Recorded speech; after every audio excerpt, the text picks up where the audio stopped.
It does admittedly feel a little bit weird. Maybe it's just the old school in me. Maybe it's just the fact that sometimes you get accustomed to something and then when there's a change to it, it feels odd. But Indiana, Purdue, and I love everything about it. I love the IU Purdue rivalry. I love the history of it. I mean, the question and the conversation that, and I'm not going to do it today because we've done it 100 times. But, the most hated player from the other team historically, or the one that you couldn't help but admit that you kind of liked, the moments in the history of the rivalry that jump out at you as those that were the most blood-boiling or the most intense. There have been a number of fabulous games between Indiana and Purdue over the years. There have been some that have been more important than others. There have been times where both programs are at their peak. There have been times where both programs were in dark days. There have been times where, and more often than not, one is way up, the other is way down. You feel like one of them, it's like, man, is this ever going to get back to normal because there's a 50-point differential between the two? We've seen both sides of that in the last, 20 years. But here it is tonight in a game that Purdue, I think if you were to look at this, you would say, of the two teams, it almost feels like Purdue is more in need of just a resounding, clicking on all cylinders, blow it out type win. It feels like Purdue is kind of more in need of that. Not just because of the way they lost to Michigan, but just because something does feel a little bit off. Purdue's the better team than Indiana this year. Don't get me wrong. And they've had the better season than Indiana, obviously. But the expectation was different. And so it feels like Purdue is clinging on to dear life to make sure this isn't a season that becomes like lost in disappointment, whereas Indiana, because of where they started, is a little bit more of, their year's kind of gravy, anything they get at this point. I mean, making the tournament for Indiana would be, an accomplishment, right? But there's a lot to unpack, but it feels weird for it being on a Friday. I just typically, I guess I'm old school. I think of Indiana-Purdue as either being a weekend game or like a Tuesday night game. But nonetheless, here it is, and we will talk plenty about it. There is a ton to get to today, a ton to get to. The NBA and tanking. The Pacers, and boy, they almost blew it last night, Eddie. They almost blew it. It was close. It was. I was worried about it. I'm like, they're going to blow this. I felt like I was watching the Brooklyn Nets game all over again. It is a strange phenomenon. It is a weird thing to watch the opposition fire a three in a tie ball game with 3 minutes to go, and you're thinking to yourself, hit that. Because, listen, open disclaimer, I've said all along, I have tried to show my objectivity and my professionalism over the course of the last 2 decades in doing what I do for a living. And finally, what is it that you do for a living? Outside of visiting, we're still trying to figure that out. Okay, I was about to say outside of visiting graveyards. In the words of Ed Sorensen, I discuss ball scores, but I always felt like I'm from the era when, in order to be able to speak about sports and be taken seriously, you had to show like an objectivity and not a favoritism. And after 2.5 decades of adhering to that, I essentially asked for the forgiveness from people of, you know what, I will admit it, I'm going to let my Pacer fandom show. And it is the one team that I still get that, locally speaking, that I still get that holy cow excitement about. I do. And so it is my belief that this season, the best thing that can come of it for the Pacers would be for them to end up with a top 4 pick and get one of the guys that is, one of the whether it be Boozer or, and I realize, half of them are kind of more lower block players, but there are 4 program, franchise, trajectory changing players in this draft. And if you can add them to what Indiana already has, look out. And that thought and that intrigue is really hard to overlook. And so that's where we stand, right? So last night against Washington, and I also came to another conclusion, Eddie Garrison, and you can feel free to disagree with me on this. Okay. It is my belief that the Washington, and I go back and forth on this a lot, but in the installment as they stand right now, it is my belief that the Washington Wizards are the most obscure franchise in the NBA. I think if you were to walk through, give me Las Vegas. If you were to walk into a Las Vegas sports book on a Saturday night, and there are 1,500 guys in there and gals too, drinking beer and watching sports and whatever else, and if you were to hand them all a sheet of paper and say, we're going to write at the top of the paper the name of an NBA franchise, and you have to list 10 players that are still actively involved on their roster for the rest of the year, the Washington Wizards would get the fewest votes, would they not? The fewest names mentioned, would they not? Yeah, probably them or the Sacramento Kings. Most people would probably know Sabonis, right? Yeah. Would they know Malik Monk? I don't know. I mean, he was a former Sixth Man of the Year. How many Wizards can you name? You did the game last night. How many Wizards can you name? I can name most of them because I follow the league, so. And we'll go ahead, Smarty Pants. Well, you got Trey Johnson, you got Alex Sarr, Anthony Davis, Trey Young, No. Bilal Coulibaly, No. Pay attention. Kadari Richmond. Pay attention. The players that are on the active roster now for the rest of the year. No Anthony Davis, no Trey Young. They're on the roster. But D'Angelo Russell on the roster anyway, as well. Okay, thanks for participating. You're welcome. You understand what I'm saying. Players that are actively part of who's playing right now for the team. Yeah. The Washington Wizards would get the fewest votes of any team in the NBA. I would also say the Brooklyn Nets. Yes, that's fair. Outside of Michael Porter Jr. and Nick Claxton. I think the difference being this. Even the Kings and the Nets both. The Kings have of late had like a little flash in the pan where they were somewhat competitive or kind of sexy, and they had some fun players there for a while. The Nets just came off of the era. I know it's been a few years, but the era where they had, obviously Durant and Harden, and they were making waves, and, they got deep into the playoffs.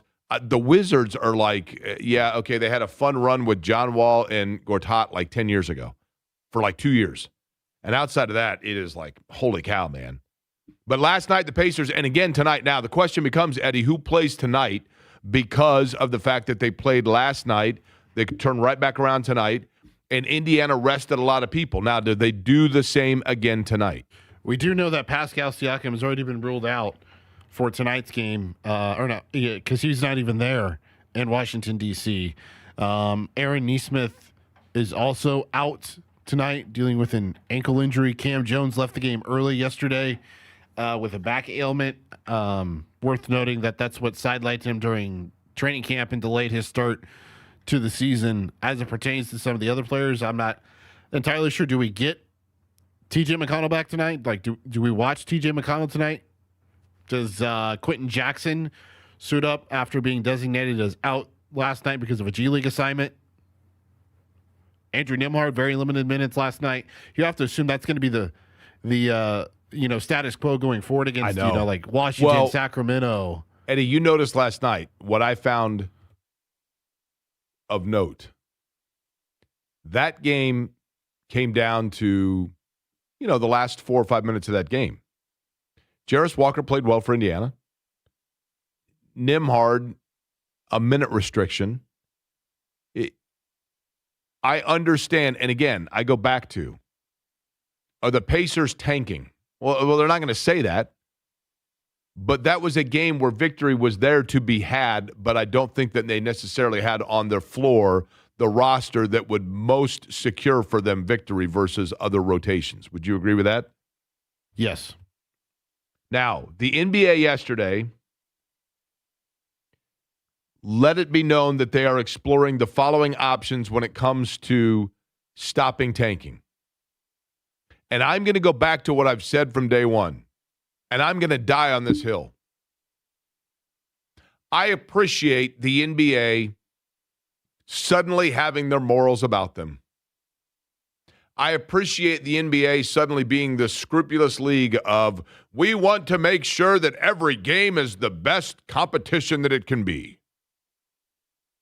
I appreciate that the NBA was, we love this game, to we love the way this game is being played, and every chance that you get, you're seeing the best stars and the best basketball, and we're going to ensure that that's exactly how it's going to be.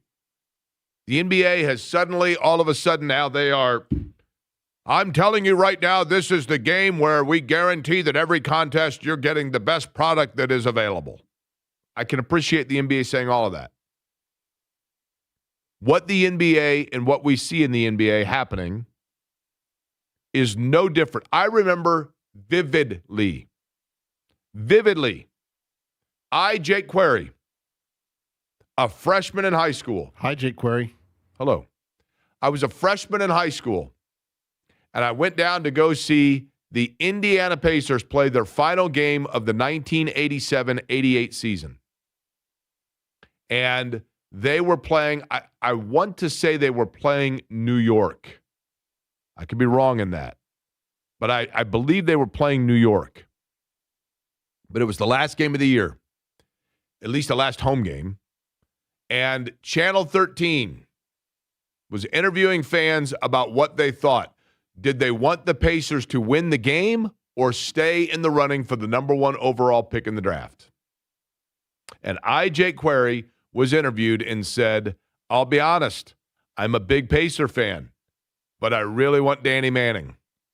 I love Danny Manning. I saw what Danny Manning did against Oklahoma in the national championship in 1988 in Kemper Arena. It was 50-50 at the half. Danny Manning took over in the second half. Danny Manning, by the way, on that team, Kevin Pritchard. But I'm like, look, I'm telling you, I want Danny Manning, so I want the Pacers to win, kind of, but I kind of hope they lose because I want the number one pick. And instead, they ended up with the number 2 pick, and they drafted Rick Smits, and Dave Steinberg and I were at the draft party and stood up and began the chant of Walsh must go.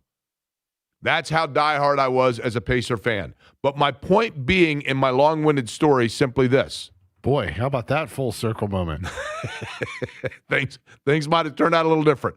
38 years ago. Have you ever told him that story? Yes. What did he say to you? I'm curious. You probably weren't alone. 38 years ago, I was part of a discussion on a news story that was being done about whether or not the Pacers should lose a game to improve their draft position. None of this is new.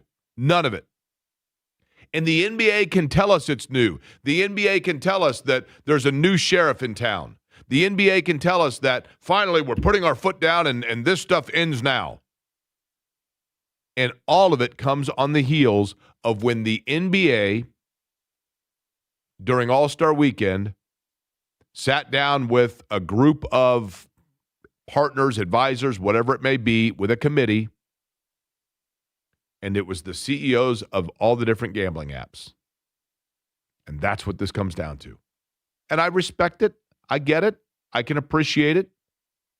But the new factor, tanking is not new. Trying to improve draft position is not new. Players being seen as the change and the trajectory for a franchise based on the draft is not new.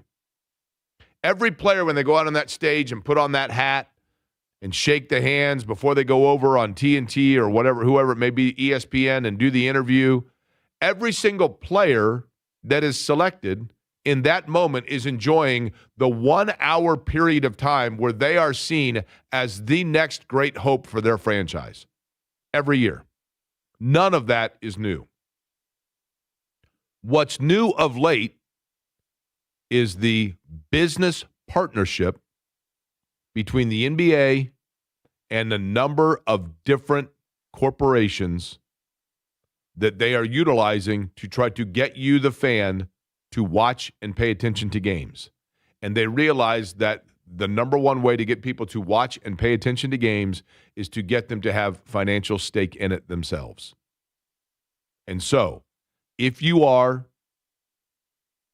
putting a wager, $5, $10, $1,000, $2,000, a parlay, most rebounds, number of minutes played, turnovers versus assists, Field goals attempted, any of it. The NBA is desperately clinging to the principle that you can be assured that whatever you're wagering on, there is a completely fair and impartial element of making sure that that wager is clean.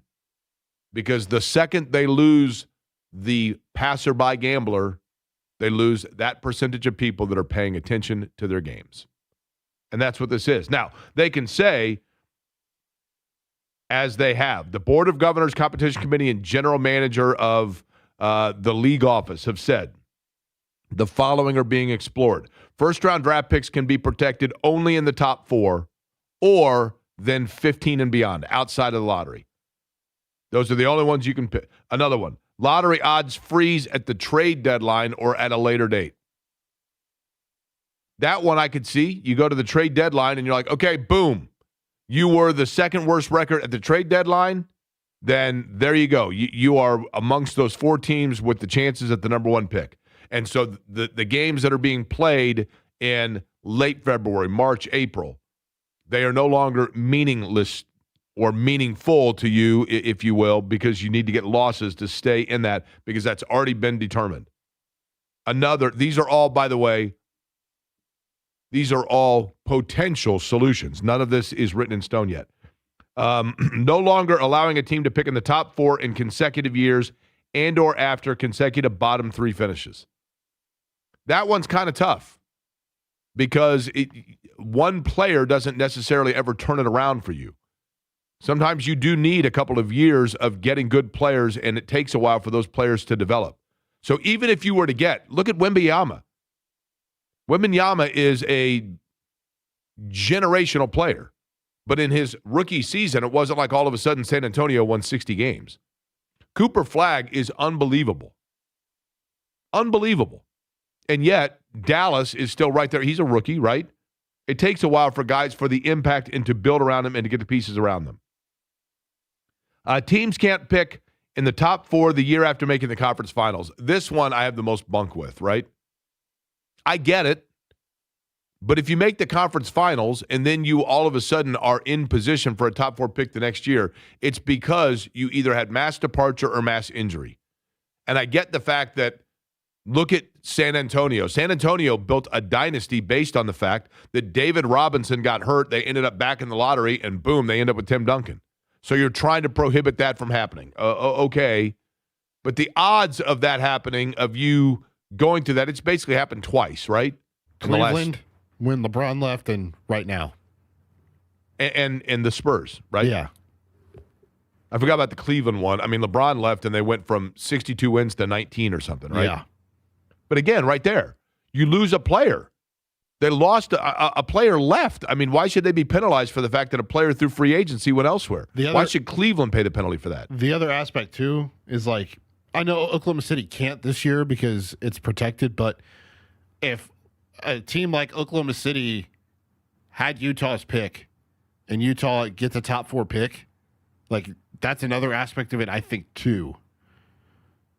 Because even though it's supposed to go to Oklahoma City, if that rule's in place, Oklahoma City can't have that pick. It would just go back to Utah, right? Right. I see what you're saying. That's a good one. Well, I mean, for that matter, the Pacers, in this case, obviously the Pacers would be ineligible. Correct. So, yeah, and then Oklahoma City, right? Okay, the lottery extended to include all play-in teams, fine. Flatten odds for lottery teams. That's a good one. Can you imagine, though, if whether you had 19 wins or 39 wins, everybody's got the same shot, and the ping pong balls bounce where the picks 10 through 13 are Washington, Sacramento, New Orleans, and Brooklyn,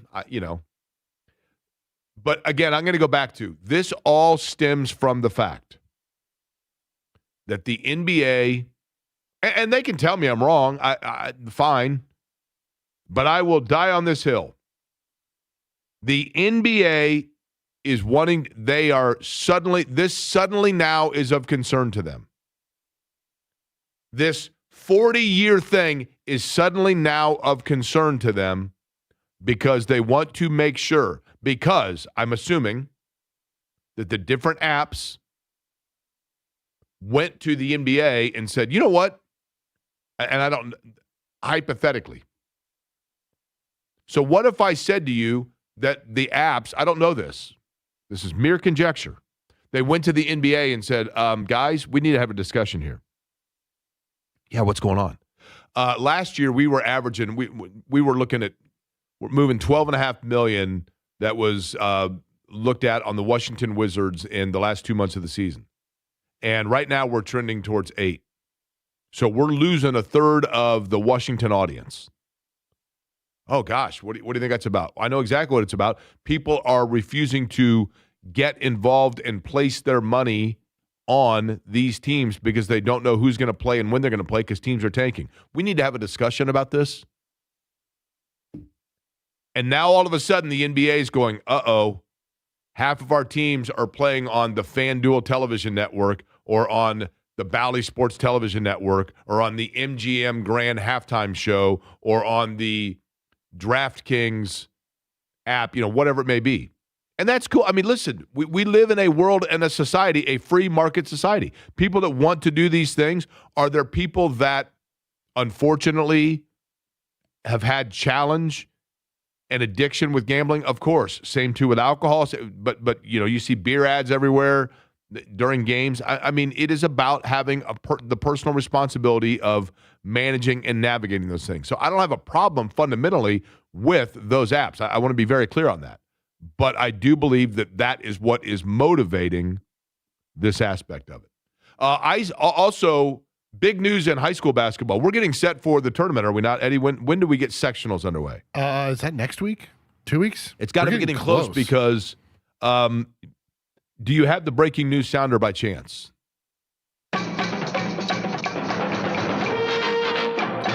I believe that, in fact, today officially it is the first day where every remnant of it is gone from the snow, correct? It's been like 2 or 3 days.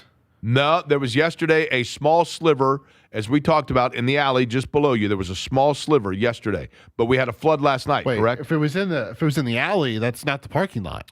Well, but it went over up into the parking lot. My point being, there were still, you could see to the eye when you looked out, there were small remnants. There are now. See it yesterday. What's that? I missed it then yesterday. Well, I'm here to tell you that myself, as the person who is on the microphone, yesterday there were times where I looked out and saw the remnant of snow, just a small sliver of it that went, as we talked about yesterday, that went up towards the parking lot. But today, that now is officially gone. A week from Monday, or Tuesday, by the way, boys.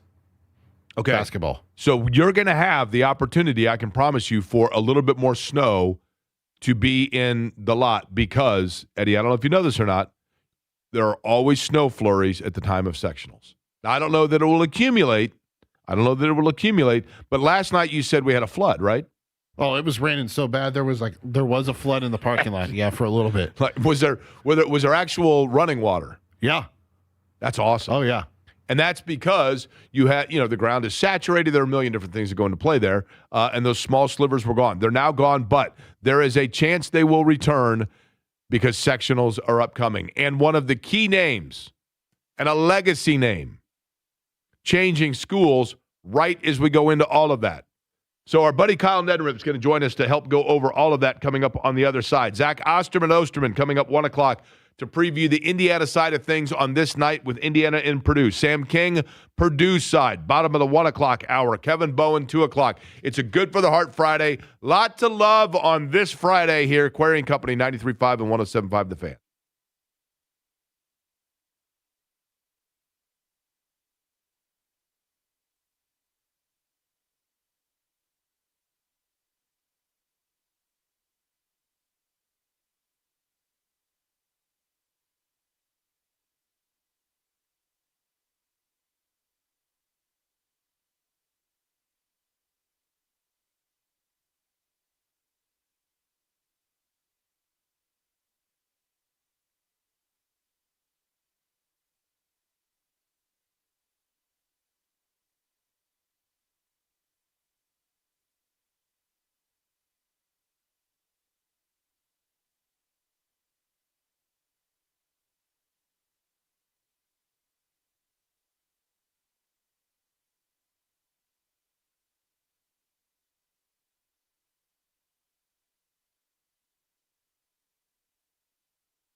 Hey there, Jake Query for guess who's over at my mom's house right now? Love Heating and Air.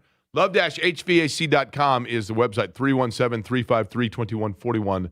The telephone number. You heard me telling you the story yesterday about the fact that, you want to make sure and you want to know that you are having people coming into your home that are great folks, that are trustworthy, and that are giving you the best product. As an official Heil Heating and Cooling dealer, Love Heating and Air is doing exactly that. But that you're bringing people into the home that you can trust and that are going to do you right and do with the very best product with 24-hour on-call maintenance. My mom had an issue the other night, late at night.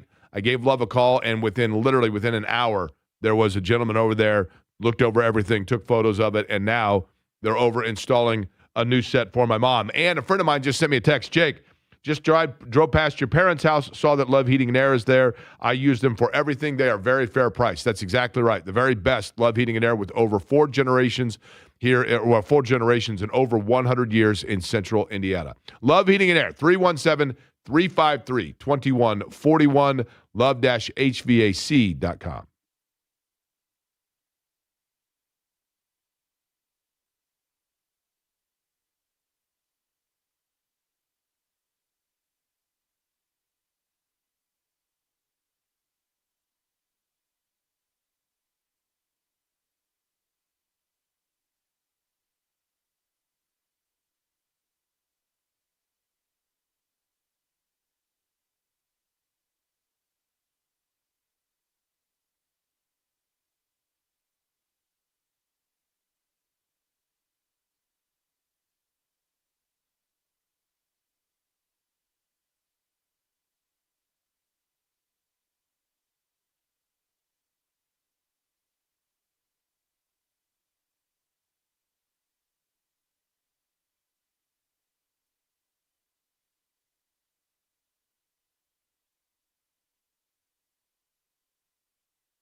Query and Company on 93.5 and 107.5 The Fan.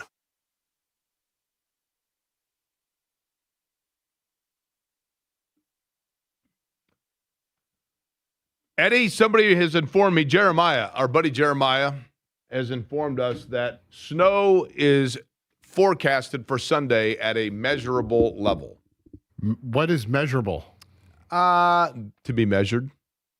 Well, because anything's measurable, isn't it? I don't know. That would mean accumulative, enough that you can get out your trusty ruler for the television live shot, right?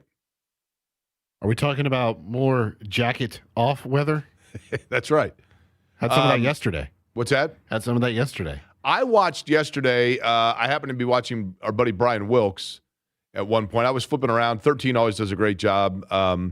There's I want to say a newer fella on Channel 8 that does weather that has great glasses. He wears very stylish glasses. But I happened to be watching Brian Wilkes for a little bit, and you know it's serious when in the middle of it he says to the other fella, can you handle it for a second? I've got to change batteries on my microphone. He also, by the way, Brian Wilkes gets huge credit for this. If you're friends with Brian Wilkes, send him a message. He gets huge credit for the fact that yesterday Brian Wilkes was explaining the confluence of weather fronts by using the analogy of Indy 500 dirty air and being the lead car versus a car in traffic. And I thought, only in Indianapolis. Brian Wilkes, Chicagoan through and through, Cubs guy, Bears guy, all of it, and he's on the air. You want to talk about a fella that knows his audience. That's why he's one of the best. I love, obviously, Angela and Sean Ash we've had on. All of them do a great job. Lindsay, they all do a great job. But Chris Wright, but that was big time for him to mention clean and dirty air. All right, Kyle Neddenrip joins us now on the Java House Cold Brew Coffee guest line. Sectionals upcoming, but Kyle, I'll begin with this. I found this peculiar. And open disclaimer, I don't know that I need to give the open disclaimer, but I will. I grew up with Alan Henderson. I went to elementary school with Alan Henderson. I knew him. I played youth sports with him and knew him all the way through high school. We are the same class. And I just talked to Alan probably 3 weeks ago, and we talked about both of his sons, the younger of which is playing right now. And he was at University High, and now, just before sectional, has decided to change schools. I did not talk to Alan about this, so I will refer to you, Kyle. Do you know the reasoning that Joshua Henderson now is changing high schools right on the cusp of sectionals? Not any more than I quoted him in the story, and talked to Alan. I caught wind of it the day that he withdrew from university, and talked to Alan that night, and then the following morning, and we talked a little bit on the phone, but there isn't any I would say single incident or anything like that, at least that I'm publicly, that he told me on the phone publicly, or anything, to be honest with you. So I think it's just more of a, it's more of a situation where, they just felt like this was going to, and I know it's a generic thing. And he did say, just to quote him, he said, Josh met some good people and had some good experiences at university. He got a chance to develop and get on the court, continue to work on his game. Academically, he enjoyed his teachers and classes. There was a lot of good, but there is something where he wants to try to continue his development. But this is something where he wants to try to continue his development. And he also said his daughter is transferring from university to Carmel as well. She's a freshman and a really good volleyball player as well. So it's kind of a family decision. But, yeah, obviously the timing of it drew a lot of raised some eyebrows. I don't think the fact that he transferred is there's a lot of transfers that happen after the season or after a school year.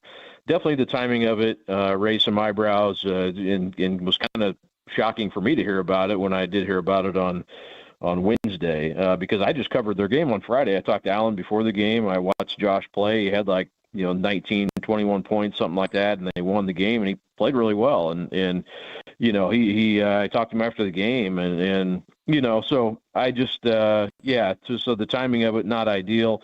I did talk to Justin Blanding or texted with him, and he said, hey, we're, the kids are moving forward, and that's kind of something you think about too, is what the position they're put in by this. And, he said they're positive and moving forward. They do have a really good senior class, and Josh is a junior. But they do have a really good senior class that played in the state finals last year. So they have a lot of guys with a lot of pride that I'm sure will be, ready for the sectional, and that will still be a tough team to beat, I think. Now you take, 19 points out of the lineup, and that's a pretty big deal, and you're leading rebounder. But I feel like they're moving forward, and, but yeah, I mean, I think one of the things to hear too, and maybe I'm rambling, so cut me off if you need to, but I think part of the thing too is here the 30-day transfer rule, that comes into effect, once he starts at Carmel and enrolls there, the clock starts on that. So, and I think that's something is maybe an unintended consequence of the transfer rule is, that you can transfer in season and only sit out 30 days and then be able to play. Now, he wouldn't be able to play for Carmel anyway this year unless they make it to the semi-state, which is going to be hard to do. Even if he was allowed to get out there and play, they have to go pretty far in the tournament. So, but at any rate, yeah, that's pretty much the extent of it. I don't feel like there's maybe a story that's been untold really, or any singular incident that happened or anything that led to this. But, obviously the timing of it did certainly, get people's attention. Well, I can understand, and also, again, I mean, I grew up with Allen, right? I mean, I know the competitive nature of it all, and I can appreciate, and listen, I know, Allen Henderson comes from an academically based family. I know both his parents, and Allen is as smart as any kid I grew up with. Hell, he skipped a grade when we were in elementary school. And then at Orchard. I mean, he's a very smart dude. And so I understand the reality or the likelihood that this was a situation from the competitive standpoint of, what, this is a great school and a great opportunity, but Carmel is also a fantastic school that offers both academically, socially, and athletically probably bigger challenges than a smaller school. And I can certainly understand that Allen and his wife may simply have said, that's what we want to have provided for our son. He's gotten to the point now where he's been introduced to the game and developed his game. Now, maybe he's hit the ceiling of the level of development that can be seen at that level. And so let's push it further. I just thought, because it is not a semester break and it's not an end of season, the timing was simply what was peculiar about it, for certain. But was there anything nefarious? It would be unwise and irresponsible of me to say that. But let's get into just itself, teams right now, Kyle, as we get ready for the postseason. Aside from that story, give me the team, as opposed to talking about who the favorites may be here in sectional. Let's talk about a team that perhaps was clicking along and at some point this year looked really, really good, but might have peaked a little bit too early, and now you have a little bit of pause or concern for the way that they're playing now versus, say, 2 or 3 months ago. Yeah, and one thing I will add to that too is Josh did go to Creekside Element. He is a Carmel, he's Carmel district and everything. So that's I just wanted to add that too, just in case people were wondering about it. It's in the in the story, but just to add to that. But yeah, I mean that's a good question. I think one team that I've covered a few times, and I'm kind of wondering if I don't wonder how good they are or what they can potentially do in the tournament is Ben Davis. And they just kind of, and I talked to Don Carlisle about this after the Pike game, and they lost by 3 points, and they were right in the game, and it went down to the wire, and Pike's as good as anybody. But they just kind of haven't got over the hump against some of these better teams. Now they came out and beat Lawrence Central pretty handily their next game after they lost to Lawrence North and then beat LC. But they've kind of been that team that, I wonder if they're going to break through, and then maybe it'll happen in the sectional. They'll play in the sectional at Plainfield, which is loaded with Plainfield and Pike in that bracket as well with Brownsburg and Avon. But they're kind of that sleeper team to me. They started 10 and they lost it actually their first two and then won 10 in a row.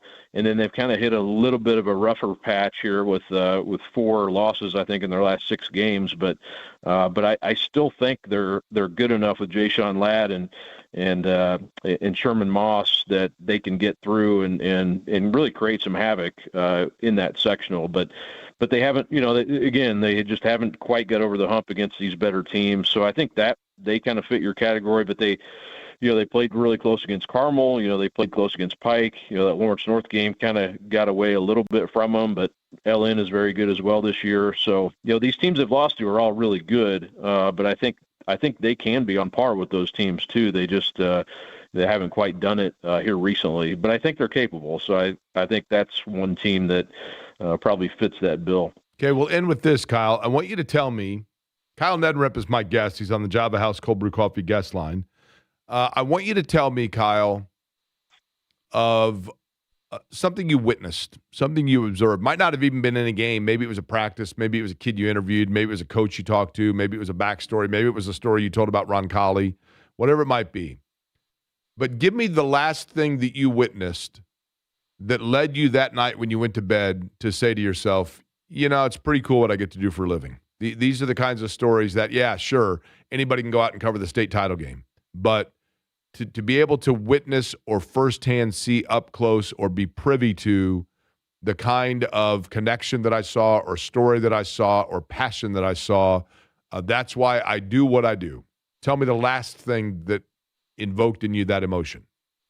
Yeah, I think I've got a good one for you. I was at the girls sectional at Plainfield, and they had lost to Pike in the sectional championship game. So I'm in the hallway talking to Kurt Benj, the Plainfield girls coach, and I had walked through there's kind of that sort of a corridor that leads back to the locker room that goes kind of underneath the bleachers and all that. And, Kurt has taken time to, hug the girls as they come out of the locker room. He's like, I'm sorry, I got to, do that. I'm like, no, you got to do what you got to do. And then we would continue our interview. And that kind of went on for a few minutes. And then as I was leaving to go back through the doors, Hannah Menser, the star player for Plainfield, she's a junior, she was walking out about the same time I was. And I knew all these little girls, probably ages, maybe 8 to 10, not 11, somewhere in there, maybe a little bit younger, even than that for some of them. But there was probably about 12 or 14 of them waiting outside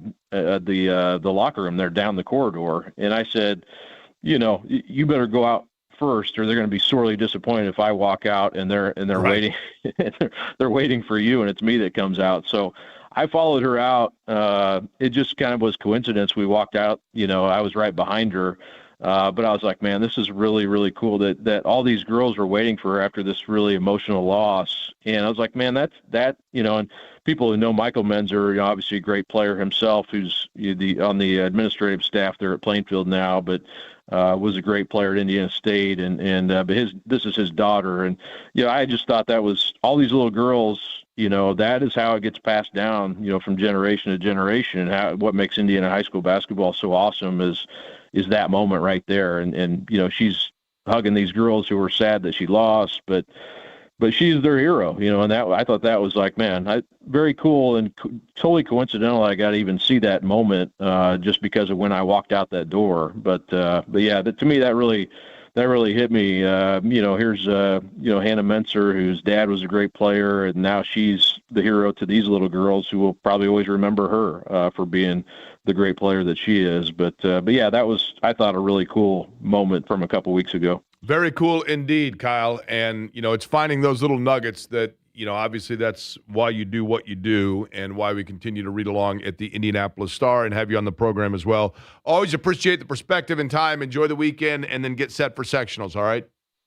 All right, Jake. Thanks for having me on. Kyle Neddenrep joining us on the program. We come back. It's a big one tonight at Mackey It is Purdue and Indiana round number 2. We'll get more into that, including looking at the perspective from inside the locker room of both. We'll do it on the other side.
Hey there, Jake Query for Surfside. Look for the can with the sunset stripe. Surfside, absolutely fabulous. Iced tea with a little splash of vodka, lemonade with a little splash of vodka, and the half and halves where you can get both of them, the iced tea and the lemonade with the splash of vodka in the same can, and just 100 calories, 2 grams of sugar, and no carbonation, so it is so smooth and easy to drink to enjoy. Whether you're tailgating, whether you're sitting inside watching a movie, whether you're at the game itself, Surfside is always the way to go. Surfside, look for it wherever you buy your favorite adult beverages, but please be 21 and please consume responsibly.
Regulators.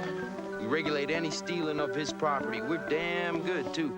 But you can't You're be listening to any Query off and the street. Company on 93.5 and 107.5 The Fan. Regulators, mount up. This song, Eddie, every fifth time you play it, I'll remind the listeners of this probably, but this song was in the steady rotation of every seemingly eighth video played in the summer of 1994 when I was an intern at MTV. This was constantly in. This and Keep Them Separated. Who sang that song? Somebody help me out here. Warren G. No, not that one there. Keep Them Separated. You got to keep them separated. Na, na, na, na, na. Somebody help me out. How am I having a blank here? The Offspring. The Offspring. Thank you. JV says you're welcome. Thank you, John. Also Sabotaged by the Beastie Boys. Those were, it was literally just like a constant rotation. Indiana, Purdue tonight in West Lafayette Mackey Arena. This is one that Purdue is, I think sometimes Purdue is falling victim to I call it the Alex Smith phenomenon. You've heard me mention the Alex Smith phenomenon on a number of occasions. Alex Smith was the number one overall selection of the NFL draft, taken by the San Francisco 49ers, and was okay, and then really found his footing and became a really nice player once he went to, Kansas City and Washington, and had a really, really good career. And the career that he had at the other two stops would have been sufficient in San Francisco, except for that he had been the number one overall selection. And when that's the case, with that comes a totally different expectation. And then you have other quarterbacks that get drafted, in the middle of the second round, third round, Russell Wilson, and they have great careers, and it's like, man, unbelievable career, especially considering, we didn't anticipate or expect that. And Purdue is falling victim, I think, a little bit to the Alex Smith phenomenon in that at the beginning of the year, people, myself included, guilty as charged, had an expectation that they were and would be throughout the course of the year the best team in college basketball. And that through the course of the season, they were never going to slide any more than outside of, say, the top four in rankings. And I know the rankings, you can say what you want about it, but you get what I'm saying there. And that when they, maybe they'd slip up against a Michigan, but they would beat Illinois and they would beat, and get other wins and not lose games at home, and Iowa State wouldn't come in and do what they did against them. And there has never been anything to show that Purdue habitually is going to backslide themselves out of being in that upper echelon conversation per se, but they seemingly are hesitant to get both feet inside that door. A lot of that is, I think, the perimeter defense. They just have not guarded the three well. Teams have gotten too many open looks, and that might be tonight advantage Indiana. Because Indiana, what we know about Indiana is that Indiana is at its best, really at the only time that Indiana is at its good, is when they are getting outside scoring from beyond Wilkerson. And, Nick Dorn hadn't hit a shot. We got all excited about him. He's been completely absent here for 5 weeks in a row, 5 games in a row, I probably should say. Sam Alexis has given them a little bit of juice on the inside. Tucker DeVries, I don't know if it's the injury or just lost a step, but he's had inability to get himself open looks. But when he does, he obviously can shoot. If Indiana's able to get around the arc and get themselves open looks tonight, that's going to really be big for them. And that's the area that Purdue has shown a vulnerability. And from Indiana's standpoint, Indiana is more the Russell Wilson. Anything they do is gravy because there was not a lot of expectation going into it. And I think, yes, Indiana by pedigree expects and anticipates to be a bigger name factor come Selection Sunday. But for a franchise and a program, I guess I should say, that at the beginning of the year, we didn't even know who most of the roster was going to be, I think Darren DeVries, you would have to say, and be optimistic about what he's been able to put together with this group. And a win tonight would be even additional gravy on the gravy. because that's kind of where this season has been for Indiana. But there's a lot to discuss about it, and so we're going to go on both sides of it. Upcoming, we go back to the Indianapolis Star, the man that covers Indiana athletics for the Star. He is our friend Zach Osterman. who and Zach and I love the same beer. We have the same favorite beer, aside from PBR, which I love. Surfside? Surfside, Well, that's not a beer. though. Correct, a beer. PBR, my favorite, but this other one, internationally speaking. We'll ask Zach if he remembers which one I'm talking about, and if it's because you go through rotations of favorites, right? But I want to get the Indiana side of things and what we might see, and maybe even a different look they might try to create tonight against Purdue. We'll have that conversation next.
Hey there, Jake Query for Chicago's Pizza. Tonight, think about it. You got basketball, you got the Olympics.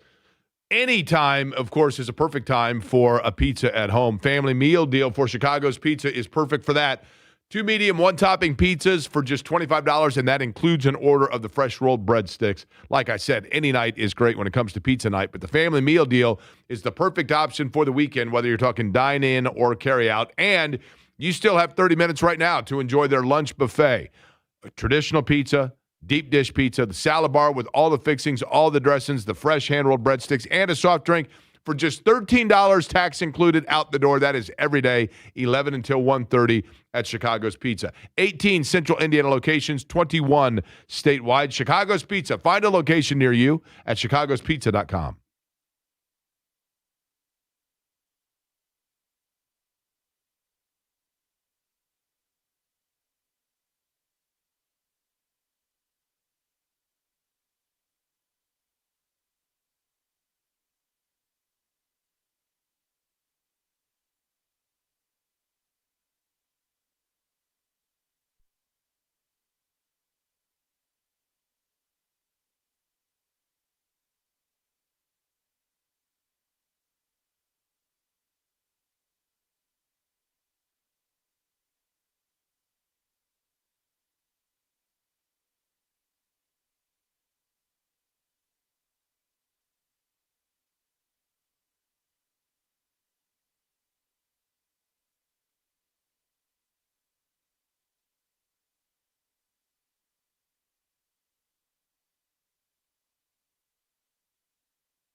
and Company on 93.5 and 107.5 The Fan. I'm telling you, this song was everywhere. It's a good song. Good song. Dave First was a fan of the Offspring. First was a big Offspring guy. They're out of San Diego, I believe. San Diego or Santa Cruz. But hard to keep Indiana and Purdue separated perhaps tonight. Will there be, there's always kind of that bad blood, at least between the fans, players themselves on the court tonight, Mackey Arena. 8 o'clock tip, pregame at 7 o'clock. You can hear it on our sister station, WIBC.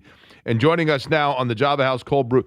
And again, I want to reemphasize, if you're going to the game, you're going up to the Lafayette area, there are multiple Java House locations of the cafes. There's also one in downtown Indy on New York Street. There's one in the Simon Building. There's one in Broderpool. There are two in the Carmel area. And if you use the Java House app, download the app, order your beverage ahead of time, your food ahead of time, use the code JAKE25, 25% off. And, of course, Java House, the cold brew, you can get hot coffee. It's just the cold brew is the way in which it's formulated. That's what makes it so smooth. Always smooth when discussing Indiana basketball. Our friend from the Indianapolis Star joining us on the guest line, it is Zach Osterman. Zach, I'll begin with the trivia question of this. I'm going to put your memory to test. I had said in leading into you just a moment ago that you and I share a passion for the same international beer. Do you remember which one it is that we have determined is our common ground? Because I'm assuming, like me, you have enjoyed several different international beers. But which one is the one that we have in common as a favorite? Well, it is, I think, best enjoyed in the summer, a nice cold pint of Tennent's. Yes. And in the winter, a slightly warmer pint of Tennent's. Fair enough. That is correct, which is the pride of Scotland, by the way, one of them. Okay, let's get to this, Zach, tonight with Indiana. The mystery for me has been this, and that is for Indiana continuing to try to maybe work different offensive combinations of secondary and third scorer, if you will. And by that, I mean Wilkerson is a flat-out scorer. He came out of the bottle as a guy ready to score. But there have been other players that have had their moments, but no one has consistently been necessarily a second and third running mate. Where does Indiana find balance there, and what can they do to try to get consistency of offensive supporting help? I mean, I think that's a good question. I think it's $1 million question that Indiana's been chasing basically the whole season, largely because it hasn't, for whatever reason or reasons, been able to get that from Tucker DeVries. I think one thing that's been interesting to me is these last, sort of handful of games, how much more sort of demonstrable the offense has been toward getting the ball to Sam Alexis. And you think about the Oregon game to an extent, yes. Oregon just kind of got flooded under in that game in general, as has happened to Oregon a lot this year. But that Wisconsin game, when the offense kind of dried up and Wisconsin knuckled down on defense the last 8-10 minutes, there was a lot of direct post up to Sam Alexis. And this is, people like me wrote a ton of stuff back in the summer about how Darren DeVries teams were among the least post up driven teams offensively in the last 5 years. I remember watching and trying to chart one of those games in Puerto Rico where I don't think I found Indiana. I think I found Indiana with 2 post-up possessions over 40 minutes. They just didn't do it. And I don't think Darren DeVries has a massive aversion to post-up offense. I just don't think it's what he runs. And I think for a lot of this season he hasn't. But it's interesting to me to sort of see him specifically design something around his 5-man the way that he has in these last few games. Because I think that is, my 7-year-old is home sick from school and he's shouting for reasons passing understanding at the moment. I apologize. That's all right. It has been interesting to see Indiana shift to more of that because it seems like Indiana maybe is trying to ignite that within, that's not a great word, but trying to build that into its offense at this time of year. I think you still want to see more from Tucker DeVries. I think you obviously should have a level of belief based on his past performance, not just this season, but over his career, that Nick Dorn is just in a bit of a shooting slump right now and that this isn't permanent. But the post piece of it is something that's kind of gotten my attention, and especially against Purdue team that, Illinois was always just going to completely crowd Indiana out around the rim. They're just huge as a team. But Indiana maybe matches up size-wise a little bit more player for player with Purdue. Does Indiana try to do some of that tonight? Is Tucker DeVries 100% healthy? I think so. I mean, I think that, the question I have, and probably one we won't get an honest answer to realistically, but, until after the season's over, but one I've been sort of trying to poke around these last few weeks is more just like, is it an immediate concern, or is it, just the fact that he's played 140 some odd games in college? And I know it's easy for people like you and me to say, well, he's 22, 23, 24 years old. He's in the best shape of his life. He has no reason to be in pain, but, go play 141 games of college basketball, most of which you are the leading scorer, the sort of, everything man for your team, which means you're going to get that kind of attention from the other team defensively, which means you're probably going to get roughed up and bumped around and all those different things. I have wondered more if there is a wear and tear element that is maybe built up over several seasons. I also think, and people like me have given Tucker DeVries a lot of credit for the way that he's kind of found other ways to impact winning, the assists, the rebounds. I think he's been really good defensively in some important stretches for Indiana. But sometimes it's easy to forget that does take something away from your offensive game. And if he's trying to sort of emphasize those other areas too, is it possible that is, somehow kind of creating a drag on his offense? I'm not sure. This is also, it's worth saying, the first time that he's been on a team in college in which he was probably not its most capable scorer. And so maybe there's some of that dynamic too of trying to figure out where to fit and how to fit next to Lamar Wilkerson. But I think it's clear that Indiana is better when Tucker DeVries is getting in his offensive game, is getting shots, and is hitting shots. When you look, Zach Osterman is our guest from the Indianapolis Star, previewing tonight Indiana and Purdue. And with what Indiana did in round one, if you will, has Darren DeVries, Zach, offered any perspective on this? Does Indiana just say, here's what we did in that game that worked, we're going to try that, go with that same model? Or do they anticipate some sort of adjustment or variation they need to present? I mean, I'm sure there's always going to be some anticipating adjustment, and people, this is where, like, I will admit that I will oversimplify this kind of analysis sometimes. I do think it's probably fair to say, though, this team has some pretty clearly defined paths to winning against just about anybody, and that stretches all the way back to August. That stretches all the way back to San Juan in terms of sort of saying, hey, the way this team's going to win games are pretty apparent. The way this team's going to lose games are pretty apparent. The lack of size, maybe the lack of sort of dominant lateral quickness and length defensively, some rebounding issues, some issues with maybe more than one or two players having the ability to create off the dribble rather than create within the flow of the offense. And so I think if you're Indiana, like there's more of an extent to which I think you will certainly want to have learned some positive lessons from Purdue that you can take back into this game. But I think if you're Indiana, there's also kind of an element of, hey, like we are what we are. We know what wins us games. And frankly, there's some of that stuff that gives Purdue trouble.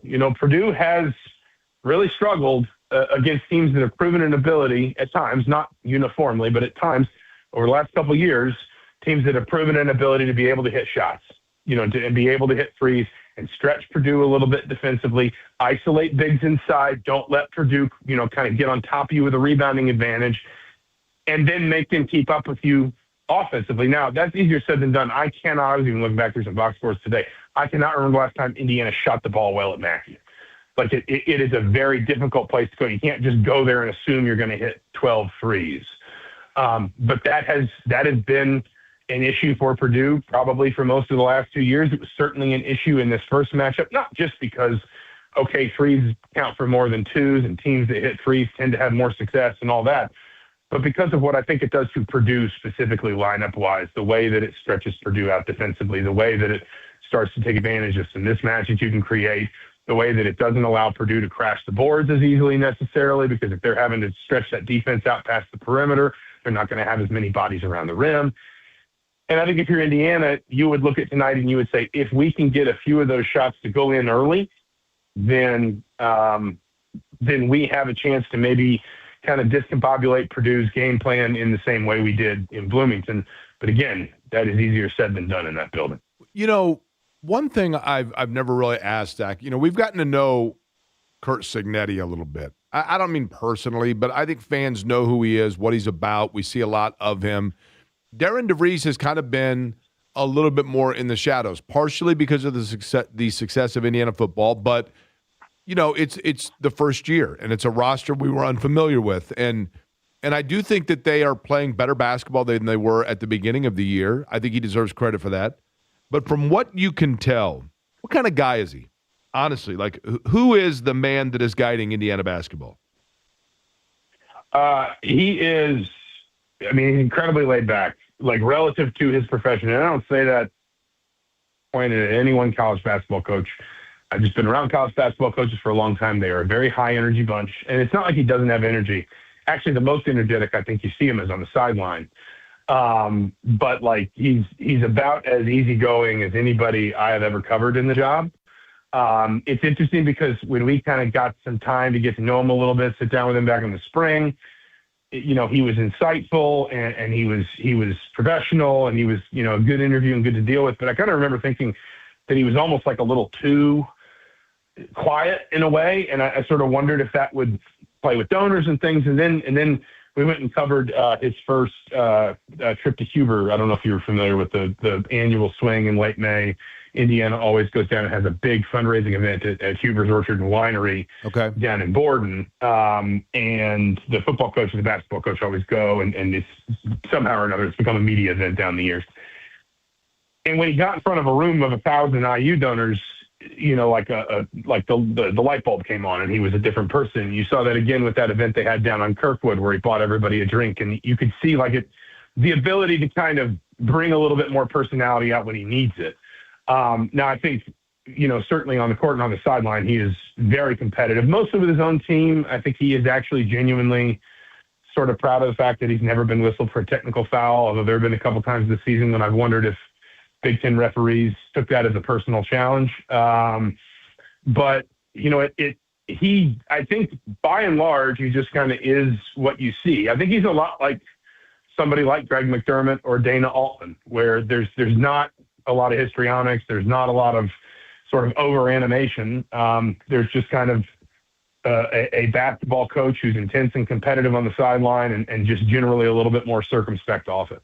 Okay, so what do we anticipate tonight? Early in this game between Purdue and Indiana and Mackey Arena, you are going to basically look at if something specific is happening that's going to tell you the way this game is going to go. What's it going to be?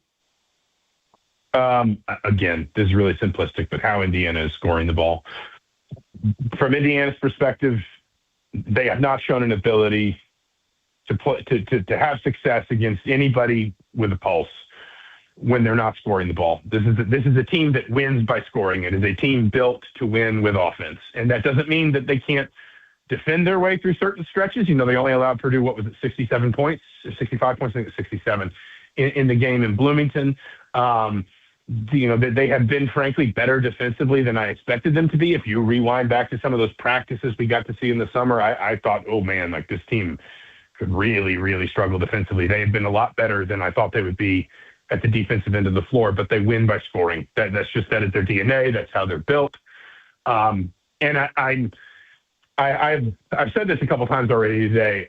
I have not been as fascinated by an IU Purdue game either in Bloomington or in West Lafayette as I am by this one in a while. And that really has probably more to do with Purdue because Indiana, certainly Indiana fans, will never look at a game against Purdue and say it's a free hit.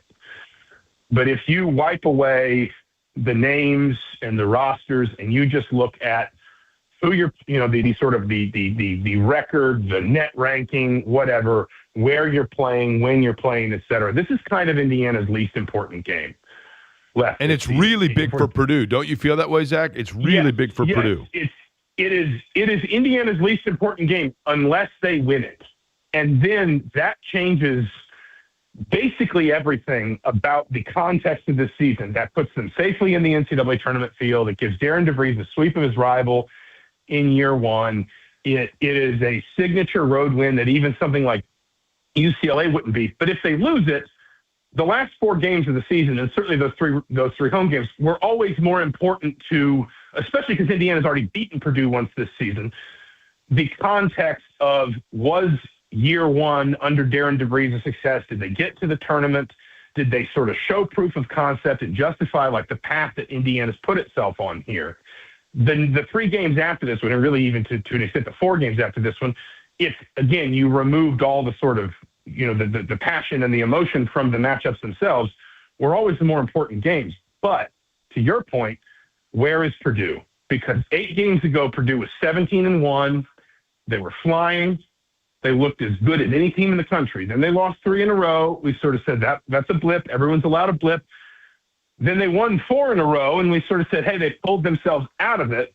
And this was a huge week for them. It was Michigan, and I know I'm the imperfect vessel for this. I know I'm the IU writer for the Indianapolis Star. So, Purdue fans listening, please understand. I say this with absolutely no bias or malice or anything. I genuinely love watching Matt Painter basketball.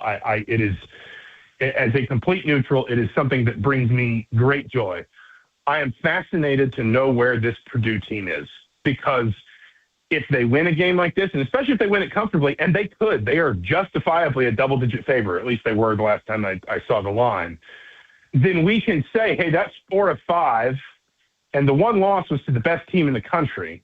You can write that off, but this team is still in great shape. They're headed for the tournament. They're going to be a top 2 seed. That maybe they can get Michigan again in the Big Ten, whatever. If they lose, suddenly they're 4-5 in their last 9, and they got swept by their rival. And the biggest week of their season, they wound up going 0-2. I am just fascinated to know where this Purdue team is, because I do feel like this group still has some miles to travel together. I also feel like this group has seen itself kind of run into and be unable to solve the same problems a lot in the last couple of years. Not a lot in terms of losses, but a lot in terms of moments that we remember. And I am fascinated to see where Purdue is. When I say Indiana scoring, that's how Indiana wins games, but it's also, what if it is 33-32 Indiana at halftime? What if we're at the under 12 timeout and Indiana's only down 2? What if we get to the last 5 minutes and Indiana's, up 66-60? And it's a close game, but some of those old fears, some of those old doubts are creeping in from what Purdue has sort of seen itself, the problems it's seen itself unable to solve in some of these recent losses. That's where I think Indiana has got to keep the scoreboard pressure up tonight. It has got to hit shots.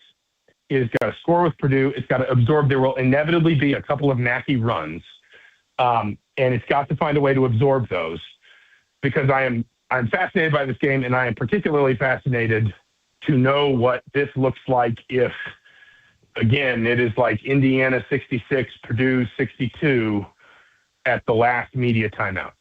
I have no idea what that looks like. Zach, finally, we do know what it looks like, and that is the extended future or certainty thereof of Curt Cignetti with Indiana, correct? Is there a new development in that regard? Yeah, so he gets a new contract. He's now making an average of $13.2 million a year. We don't have the full term, so I don't know if I don't, typically that's not what he's going to make next year, right? That's the average of the whole contract year on year. Average annual value, I think, is the preferred term in baseball.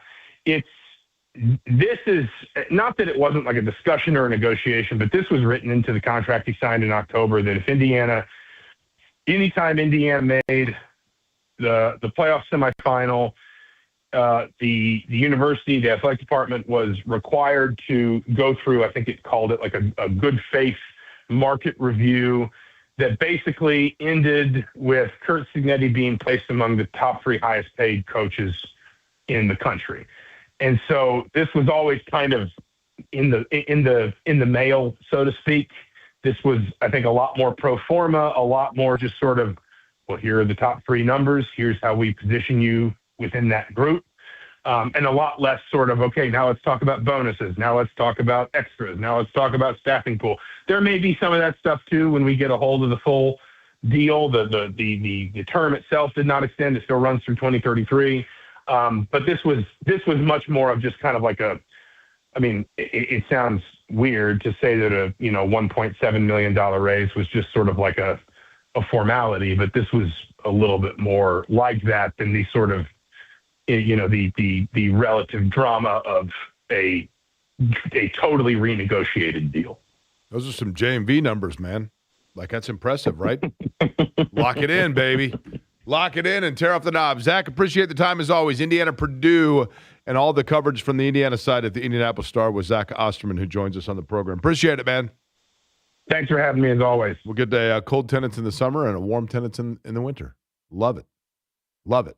Now, from the Purdue side of things, now that we've gotten where Indiana stands, and what adjustments does Purdue make coming off of game number one? What did they learn? And for Purdue, I have a way of looking at this that kind of what Zach mentioned that makes it a little bit fascinating.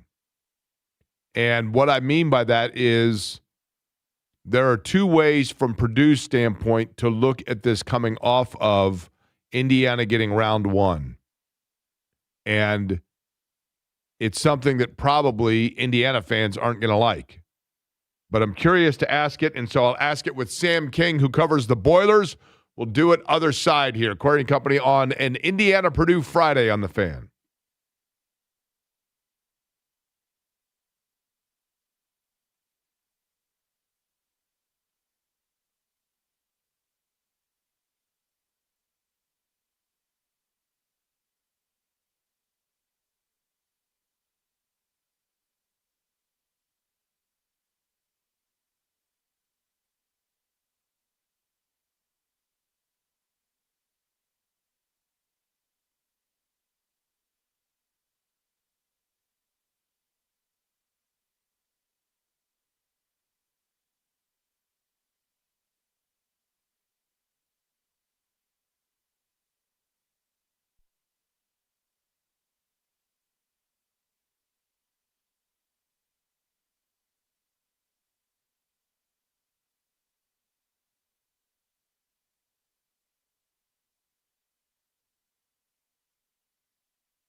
Company on 93.5 and 107.5 The Fan.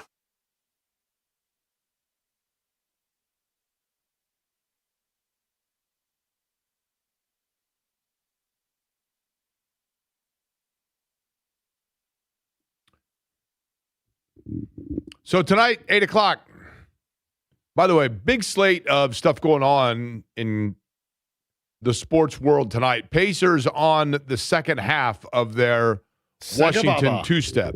Sega Nobody Baba. says that. Nobody says Sega Baba. They are in Washington, 7 o'clock tip, pregame at 6:30. You can hear that right here on this radio station. As for our sister station, 93 WIBC, it is the pregame beginning at 7 o'clock, and then Purdue and Indiana tipping at 8 p.m. For the Boilers after that, they are off until Tuesday against Northwestern. Indiana is off until Tuesday against Northwestern. And Purdue, on the other hand, will be off until Thursday against Michigan State. So tough one again for Purdue after that. Joining us now on the Java House Cold Brew Coffee guest line, he is, of course, with the Lafayette. Now, help me out here, Eddie. Journal and Courier. You got it right. Yes. All right. Lafayette Journal and Courier. Sam King joining us, return guest to the program. Sam, I'm going to begin right away with this, and that is for Purdue, when you look at this particular game, is Purdue more worried about making adjustments of what they didn't do against Indiana in round one, or does Purdue have bigger fish to fry of, you know what, we've had a few games since then that have been of more importance, and we have other areas to get ourselves right as opposed to esoterically honing in on what Indiana may or may not do? Does that make sense at all, what I'm talking about? Yeah, it does. And, you know, if you go back to that game in Bloomington, I think the issue was, for whatever reason, for about 25 to 30 minutes of game time, Purdue just looked like it was out there going through the motions and didn't play hard. And Matt Painter is a guy who doesn't typically rip his team in postgame, and that day he did. He just said it was unexplainable why the team came out flat like that, and ultimately nearly came back and pulled it off, but you can't put yourself in that kind of a hole. I think if Purdue comes out and plays hard and then improves on the things that it didn't do well in some of these losses, 3-point defense, rebounding, I think Purdue will be fine. But this is a monumental game for the legacies of some of these guys who have played Indiana for 4 years and have come up on the wrong end of it more than they haven't. What specifically for Purdue, if you were to look, Sam, in your opinion, your observation, what you've heard in talking to Matt Painter, what you've seen in practice, what is the area for Purdue that has been their deficiency that has prohibited them from being the team that, as we thought it would be, one that had a lock on a number one seed throughout the totality of season? What has misfired? I think the number one thing, and this is not something that Painter said specifically, but if you watch them, you kind of see the common trends, is 3-point defense. The 5 losses Purdue's had, teams are shooting 46% from 3. Michigan had, wide open shots the other night. And, you're not going to miss them when you're that open and you can just stand on the spot, catch the ball, spot up and shoot. The games that Purdue's won, or I guess the season as a whole, Purdue's held opponents to like 33% from beyond the arc, which you'd still like that to be lower, but it's significantly higher. And Indiana didn't shoot great that first time that these two teams played, but that has been kind of the common theme in the losses. And then from there, I think Purdue's fine. The team is still an offensive juggernaut, but defense was the question going into the year. And I think as we get now to the stretch at the end of the season here, that remains kind of a common thing that's questioned. Sam King is my guest. We're talking about Purdue and Indiana tonight. Is there any sort of a chemistry issue with Purdue, or has there been? There certainly has, and players were openly talking about how the communication wasn't there, namely on the defensive end. And I think Purdue has shored that up quite a bit. The defense has gotten better. Michigan makes a lot of teams look bad. I kind of tossed that game out in terms of saying, like, Purdue has some issues, but you did see it in that Indiana game, for example. There was not the connectiveness on the defensive end. They lost guys, call a timeout and say, this guy can't get open. Connor Enright's wide open coming out of the timeouts. And Painter's like, we just talked about this. How does this happen? But I think that overall the team chemistry is very good, but there has definitely been lapses in some games where the the communication on the court wasn't there. But these guys have played together for a long time. They know each other well. So where does that, I guess, that breakdown of communication, from what does that stem? It's tough to say, and they've played together for a long time. But Trey Kaufman-Wren has played multiple roles over the course of 3 years. Fletcher Lawyers played both the 2 and the 3. Braden Smith played kind of out of position. I don't want to say out of position, but Purdue has more depth than it's had in the past, which allows him to not be the point guard. He can play. He's not guarding the point guard on the other team, for example, sometimes. And Purdue's just rotating a lot. They're living in help at times, which you can't do and be a good defensive team. And when you do that and you're shouting, especially in road environments, and it's loud, sometimes you just don't hear things. And I think that Purdue's got its basic defensive principles that it sticks to, but when things break down, that's where the communication kind of goes haywire.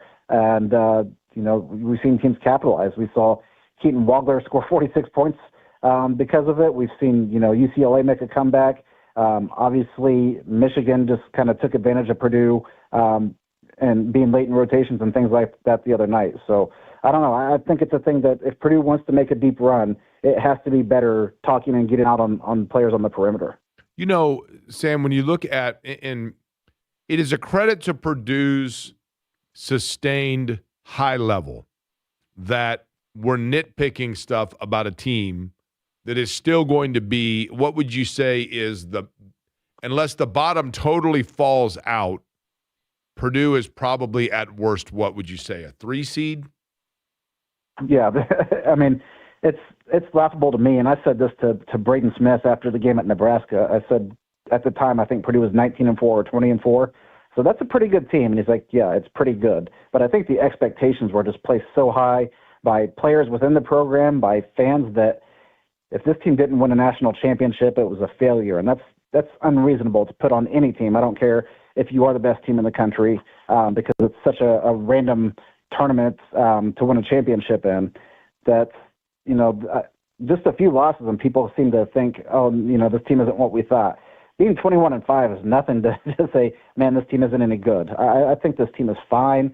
You're going to see a team that kind of refocuses now. It isn't going to win the Big Ten, but I think the goal all along for this team was really, can it win 6 games in the NCAA tournament? And that will kind of determine the legacy of these guys.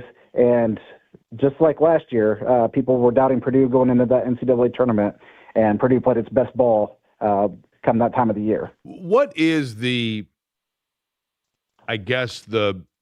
mark that Purdue needs to hit for this year to not be considered, a total failure? They need to get how far into the tournament? I think you've got to get to the second weekend, first of all, because you're going to be, like you said, the lowest is a 3 seed most likely. That should get you as a favorite to the Sweet 16. And then, a lot of times when you get there, you're playing good teams from then on out, and it's kind of a crapshoot. But I believe because of what Purdue did 2 years ago, that raised the bar a little bit to where even getting to a Final Four, which would be an accomplishment, I think that would be something that over time a lot of fans would appreciate.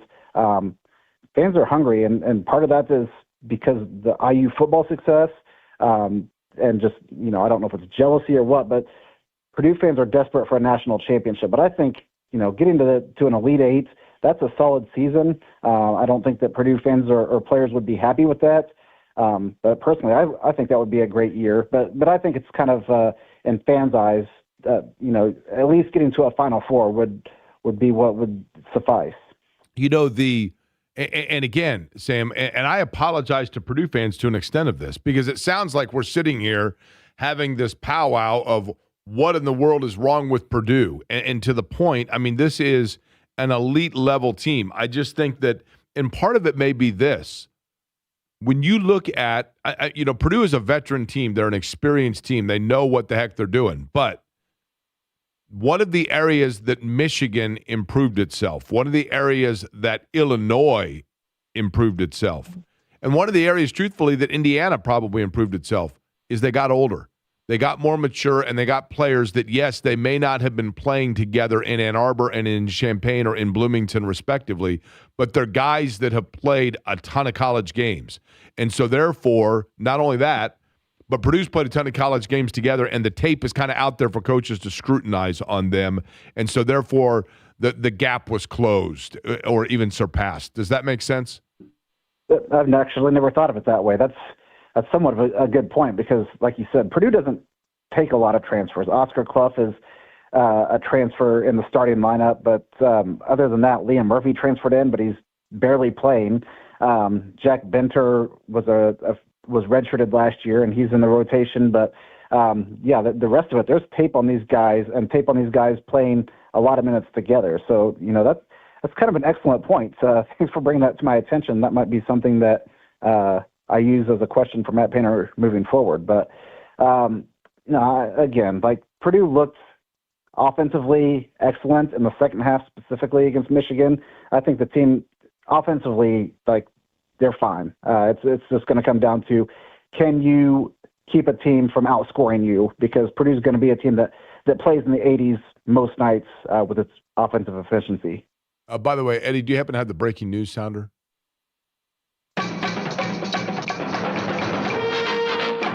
This just in. Sam King of the Lafayette Journal and Courier says that I made a good point. First, I've been doing the show for, 3 years, Eddie? Is that right? 2.5, maybe? First good point I've ever made, Sam. So and I'm being serious. I appreciate that. I appreciate you illuminating that because I don't make very many of them. You know what I mean? Well, blind squirrel finds a nut every once in a while, or whatever they say. So that's exactly correct. Okay, Sam, I'm going to ask you the same question I asked Zach Osterman from the Indianapolis Star from the IU side of things. That is, tonight's game, you are going to be looking for what early in this game, or there's going to be what would happen that is going to be the thing that you say, that's what I was looking for, and that's going to tell me how this game is going to go. That will be what early? Purdue's got to keep Indiana from getting hot from three, and obviously that is easier said than done. We've seen the Hoosiers do it quite a bit this year, but we've seen what happens when the team is not hitting shots from the outside also. So I think if Purdue can get out to a big lead, get this crowd into it, you might be able to take Indiana right out of the game. But if Indiana comes out and hits a few early and gets some momentum and quiets that crowd, that can make this a down-to-the-wire game. Again, 8 o'clock tonight, Mackey Arena. Sam, appreciate the time as always, man.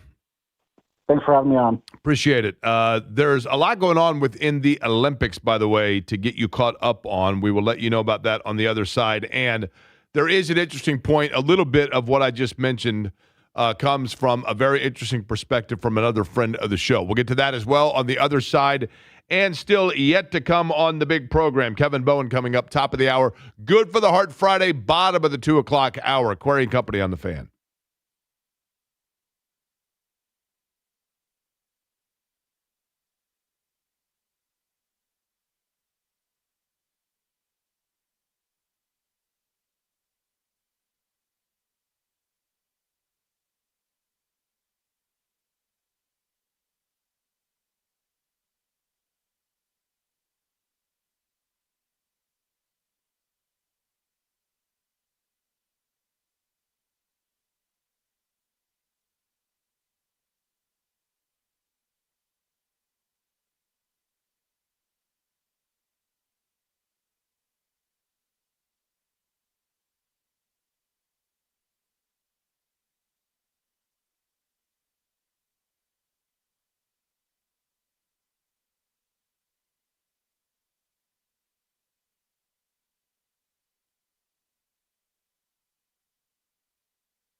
Hey there, Jake Corey for Game Day Men's Health with clinics in the Indy metro area, Avon, Carmel, Fishers, Greenwood. Love the peptide therapy. Love it because I've noticed with my workouts, the recovery time, the injuries, the aches and pains starting to go away now that I'm doing the peptide therapies from Game Day Men's Health. Guys, no matter what it may be, if you're just wanting, especially if you're 40 or above and you're just all of a sudden you've noticed you don't have the same energy you used to have, you don't have the recovery time is a little more of a challenge. There are a number of things that Game Day Men's Health can do to help you in those areas. And what I'm talking about, the peptide therapies, testosterone therapy, weight loss therapy, whatever it may be, Game Day is there for you to help you get back in the game, get that energy again, and get you back in the game day.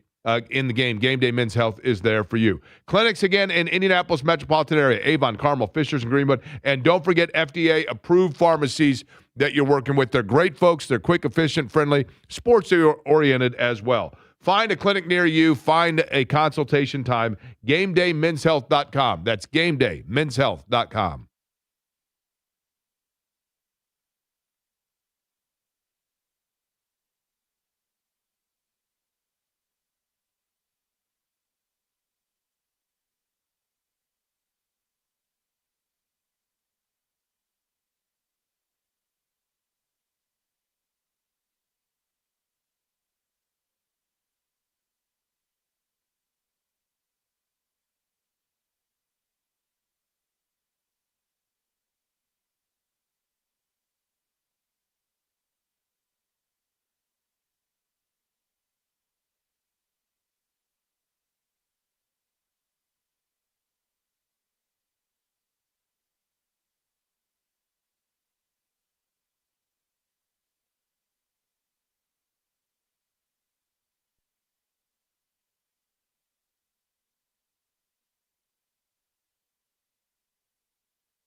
Query and Company on 93.5 and 107.5 The Fan. Okay, a couple of news and notes items. We'll get to the Olympics in a second. There was one incident that just took place, and I realize sometimes it's hard, Eddie, and you correct me if I'm wrong. I think what I'm watching is live, right? I guess it does say live there, but sometimes it's hard to know, especially tonight when you watch, like some of this may be shown later. So I'm always hesitant to say results of something if it's what's going to air tonight. Right. But it's already airing live today, so it's not like it's being embargoed until later tonight. Right.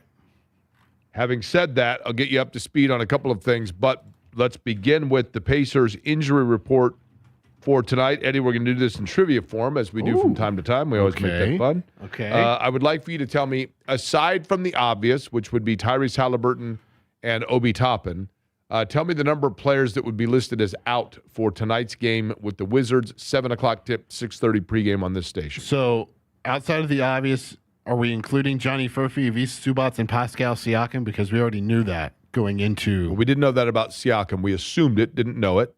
So Siakam obviously is out. Yeah. Okay. Mm-hmm. Are there any others than, yes, Furphy obviously with the foot, Furphy's going to be, or the knee, is going to be out for the year. Zubac, we simply know it's going to be time. He's got the ankle, etc.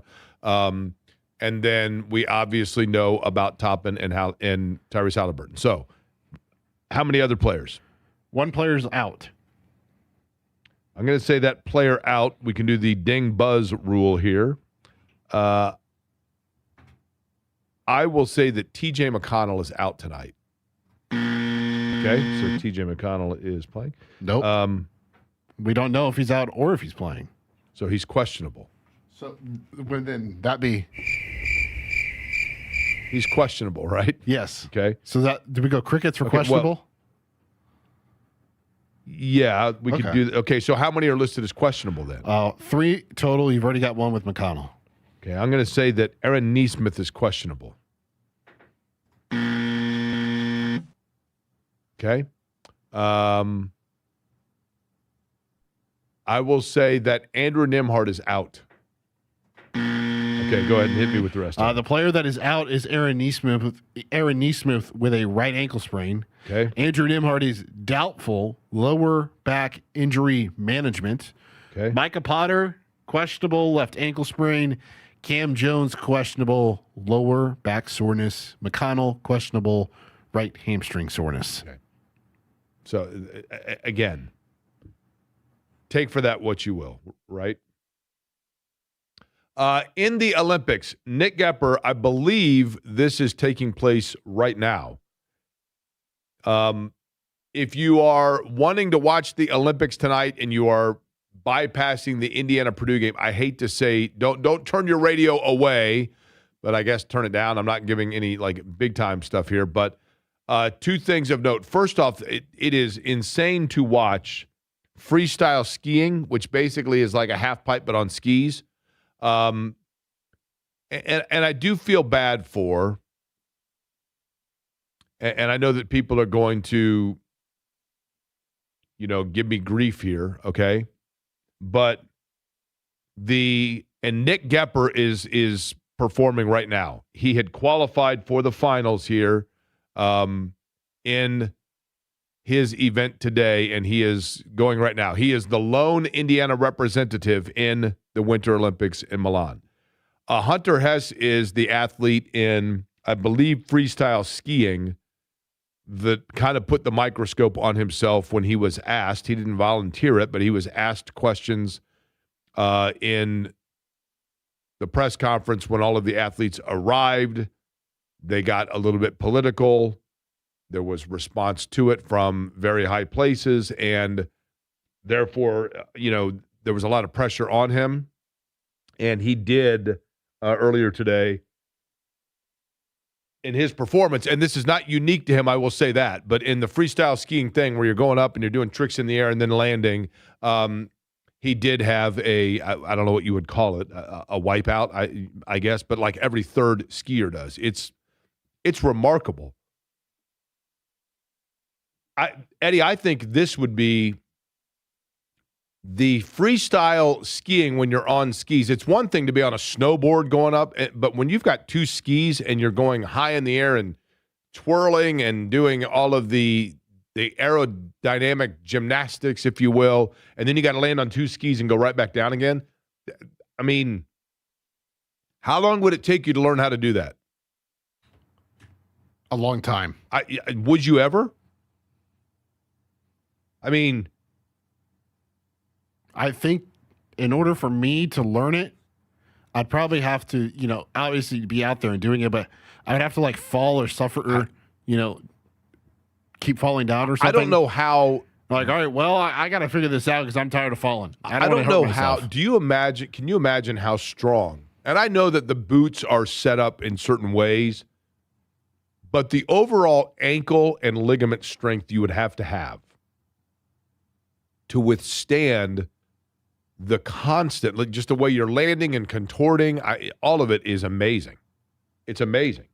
And, you can certainly, the half pipe right now, the freestyle skiing half pipe is what is live right now, and Nick Gepper is out there. He had qualified. This is the final 11, and Nick Gepper of Indiana is in that competition that's taking place right now. Now, on the hockey side, women won gold. Awesome.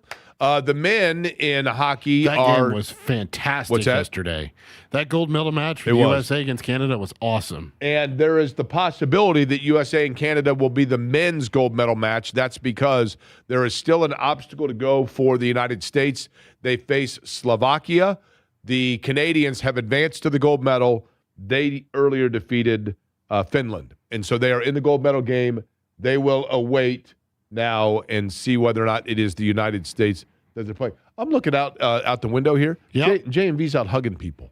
Interesting. Yeah. There's you want to talk chemistry and camaraderie. One of our friends that's the anchor for the Telemundo station, he and J&V out hugging out there. Oh, yes. They're having He's a a good guy. Huh? I forget his name, but he's a great guy. Oh, yeah, Very he's nice. very cool. Canada had to come back against the Finns. They were down 2-0. They had tied in third period. Then they take the Jimmy lead. Buffett, a fan of the team they're playing. Really? Finns, yeah. Finns to the left and Finns to the right. I mean, they're all over the place. So Canada had to come back to win that game. Is that right? Yeah, they were down 2-0. It would be, I'm telling you, obviously we know Canada's going to be there. If it's Canada and the United States, what was that hockey tournament that took place? The Four Nations face-off that ultimately led Yeah. to the NBA changing their form to the Stars, Stripes, and Team World, which Yeah, because that thing was intense. I thought worked out pretty well. Now they just need to figure something out to where a team's not playing a game and then they're in that championship, that quote unquote championship game right after it. They would never do this, but they should make it just all one big event. Have one game, then do like the 3-point contest. Next game, dunk contest or skills or whatever the third element of All-Star Weekend is. Eddie, I just feel like the All-Star Weekend this year, and it came, maybe it's been the air's slowly gone out of the balloon, but the dunk contest in general, and the 3-point shootout to an extent, just, it was not in any way on the American sports calendar. I think most people are like, oh, that was this weekend? Whereas it used to be major appointment viewing. And I love the NBA. But that's one that I think part of it, too, is there are so many young, very good, don't get me wrong, but there are so many players that in the NBA, because of the one-and-done aspect of it, that even when they are young players in the league, you don't know about them. Because you didn't watch them for 4 years and in 2 Final Fours and in epic matchups throughout March Madness for the last 4 years, and you're just not as familiar with them. Gepper, by the way, is in 7th after the first round of the men's halfpipe. The lone Hoosier representative in 7th in the men's halfpipe standings after round number 1. Kevin Bowen joins us top of the hour. We will go over, including it literally is his favorite time of the year. Christmas has arrived for Kevin Bowen. We'll explain next.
A Friday indeed.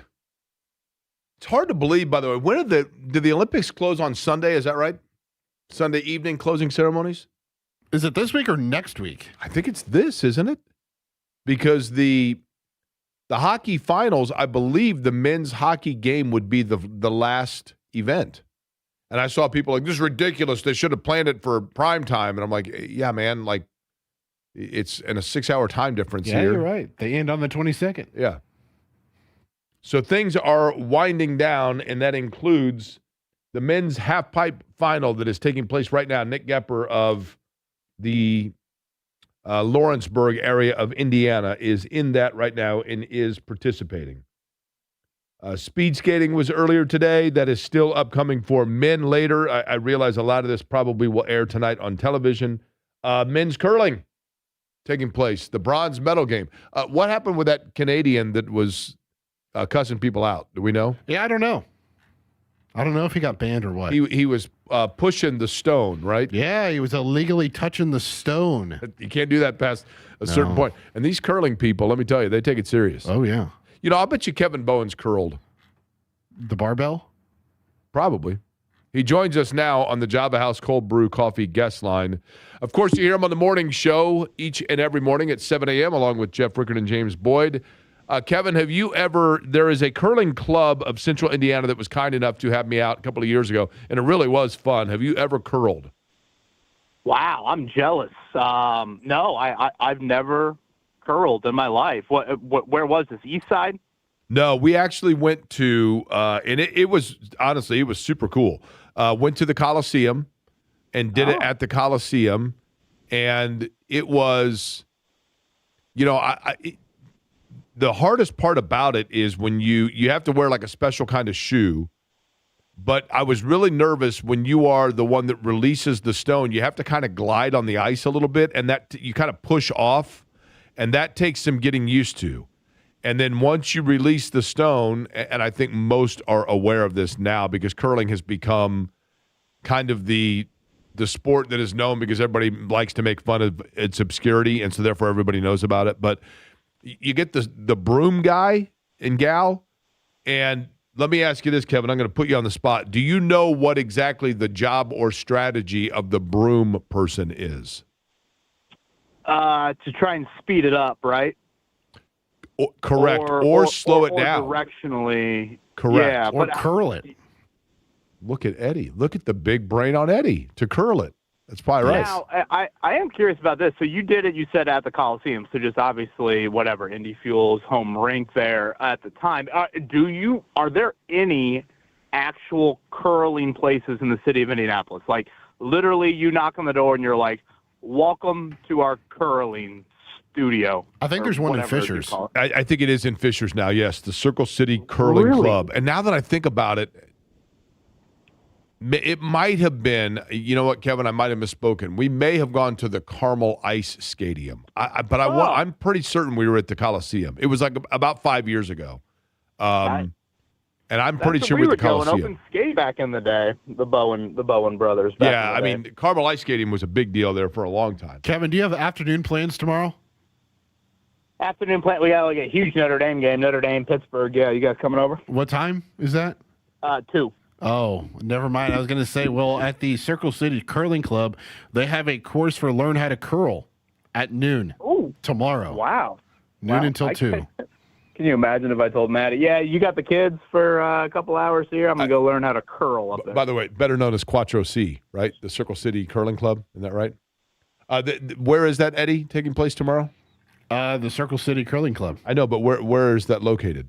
Give me 1 second. Okay. The guy that does the broom or the gal, you are creating. Anderson. What's that? Anderson. Well, that's not Circle City. I know, right? That seems to be Anderson, Indiana. Yes. Oh my God! It's in Colts training camp. Here we go. Is it at the Wigwam? Is that it? Are they using the Wigwam? Did we find a use for the Wigwam, or is it one of the 19 IHOP parking lots? Yeah, Tom Menrip's got a 10,000-word feature coming on Monday. That's right. So here's the thing: the broom person, you are doing one of two things. You're either smoothing off the ice for where the stone is about to go to make sure that it goes faster. Or if you're wanting to slow it down, you get in front of it and you create ice shavings to then block in front of the stone, so the stone has to go through that if you realize that the release point, it is going too fast from the beginning. So you're creating clean air or dirty air, basically, is what I'm getting at. Okay, Kevin, it is your favorite week of the year upcoming. Is this lap 200 of the Indy 500 or what? Now, I will say this before we move on, which I'm sure this is riveting radio. Yesterday, when we beat the Swiss in curling, I forget the announcer's name, but when he said monumental throw here in the 10th end, and when he said, I'm going to let the crowd tell you what happened, I mean, you might as well said Tiger Woods is just getting to win a sixth Masters. I mean, the electricity that went through my body was unparalleled. Now, I think because there's a release point that you can't go over when you, like a line that you can't touch the stone past that release point. And if I'm not mistaken, the Swiss get penalized a lot for oftentimes being in the neutral zone for too long. That's the only thing I know about Switzerland. And I can use that joke for any sport.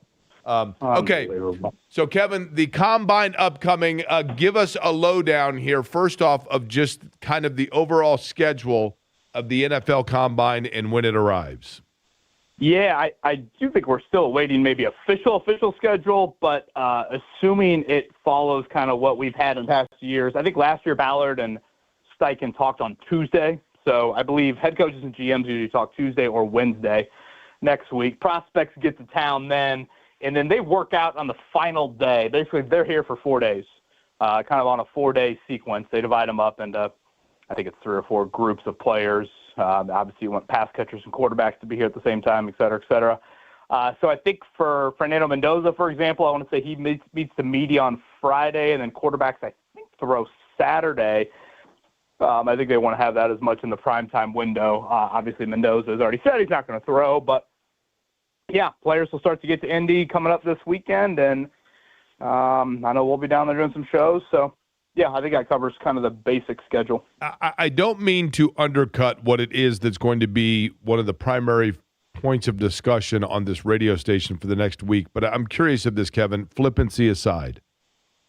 Over the years and the course of time, and in particular as the Combine has become more commercially advantageous for the league itself, has the scrutiny of a player's ability at the Combine been devalued over the years? I understand the importance of the physical aspect of it, of, making sure that a player that had a shoulder injury or, that had a knee question, all of the MRIs, the things that a player goes through. I understand the importance of all of that.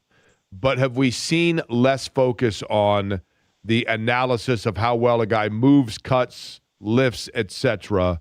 when they are here? I don't know. Honestly, I think the analytics in sports have continued to, I guess, put those numbers more into limelight. There's more data. And again, this sounds nerdy as can be, but okay, we have Jake Query, and he's 6'4", and he's 205 pounds, and he runs 4.6, and he benches this, and he jumps that, and he does it. We put that in a database.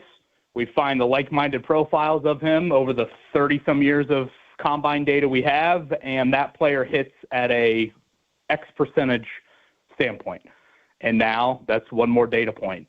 So I think the physical aspect of the Combine, granted, you do have, I think, more players opting out of specific things, and, agents are saying, well, my guy's not going to run a great 40. I don't want that, 40 necessarily in the Combine data. So I do think you see some of that, but no, I don't think, it's lessened too much. Maybe there's some other aspects of the Combine we talk about a little bit more, but I still think from a data standpoint, again, much more of an analytical aspect of it, I think a lot of people find it super relevant. If you overall look at it, Kevin, like a Mendoza, do you blame Mendoza for saying, I'm not going to throw? Because at this point, it seems as though anything that he does, they are only going to look for reasons to demerit him as opposed to verify him. Does that make sense? Yeah, I mean, there's no point in him throwing. If Dante Moore was in this draft class, maybe, but you are clearly the number one pick. I believe he said he's going to throw at the pro day. He wants to obviously help out the Omar Coopers and Elijah Surratt's and all of that aspect, which, makes total sense to me as well. So, I don't, quarterbacks throwing, I don't think that maybe is as relevant when you are clearly the number one guy. You just won the Heisman Trophy winner, or you just were the Heisman Trophy winner. I'm not surprised by that at all. Kevin Bowen is my guest, of course, from the Fan Morning Show, along with James Boyd and Jeff Rickard. You hear him each and every morning at 7 a.m. With the Colts, I asked James this yesterday. I'll ask you the same. Do you believe there's any chance that the Colts could, or is there a prospect or a position of need that is such for the Colts where they could find or be tempted to try to somehow trade themselves back in to round number one? Boy, it's just so rich. I mean, it would take a big time draft pick. I guess it would also take a big time player on the roster. And, the fact that you've already traded away your 2 first-round picks, I just don't know if you're in a situation to where you could do that. If we were here screaming it was just one need or 2 needs, and, maybe you checked one in free agency and then you checked the other in the draft, possibly. But, I found it interesting, the early chatter from some of these draft people. Daniel Jeremiah, saw his mock draft earlier in the week. He has 7 edge rushers going in round 1. I mean, that is a huge number. I mean, almost a quarter of the picks are at a premium position. And I'd venture to guess, if you look at recent drafts, we have not gotten to that number very often, and a lot of them very early in the draft too. So, for the Colts, that would tend to be your biggest need. The fact that edge rusher is so deep in this draft, I think would be beneficial to them. So, I guess until the board starts falling on that Thursday night, you never truly know. But to move from, what are they, 47 overall to 31, 32, I mean, you're asking to mortgage even more draft picks. Daniel Jeremiah on that conference call that he does each year, Kevin, yesterday said that most teams trade up, especially in the back end of the first round for, big people, offensive line, defensive line, or quarterbacks. And he said he didn't think there was going to be that much movement in the back this year. But number 2 here, if to go to the Alec Pierce and Michael Pittman Jr. dilemma, if they decide to go down the route of releasing Michael Pittman Jr., could you see them going wide receiver in round number 2 if there's a guy that they truly like there? Or with the comments of Chris Ballard saying we need to get younger, we need to get faster on defense, do you think defense is priority 1 in the draft for them? Yeah, I still think it is defense. Now, again, if whatever, they let Pittman walk, which I'm probably more of a fan of a restructure than letting him outright walk. But if you do, or you trade him and don't get a wideout back, then wide receiver is certainly a need, and probably a decently high need. I like Ashton Doolin a whole lot, but I don't know if I like him playing 60 snaps for 17 weeks. So, potentially, yeah, I could, see that. I think I've even seen a mock where Malachi Fields out of Notre Dame has been a guy that has been pegged for the Colts. And honestly, his game reminds me a bit about Pierce, to be totally honest. So, yeah, really, Pittman's the only one where if that domino were to fall and he were to leave, that's the only way I could really see an offensive pick there early in the draft. I mean, honestly, when we talk day 2 of the draft, so day 2 is round 2 and 3, to me, that needs to be defense. Defensive line, linebacker. If Nick Cross leaves in free agency, you got to look at safety. Honestly, I know you drafted a corner last year in round 3, but if Travarius Ward does retire, that position I think is now a big need once again. So, yeah, I can't really see it. When analyzing this draft, and maybe it's early for us to know this just yet, in terms of what the discussions and the narratives are going to be. But every year going into a draft, there is a position that people say, oh, this is a deep one at that. Boy, if you're in the market for a defensive end or a tight end, whatever it may be, this is the year for you. This, from what you have been able to see to this point, this draft appears very deep in what area, and it appears shallow in what area? I mean, I do think, again, I'll go back to edge rusher. I mean, it does sound like that is a position group and a little bit of linebacker, which I don't think is something we have said, again, here in a lot of recent drafts. So that, I think is good for the Colts when you look at it from their need and, the desire to point back to Eddie's,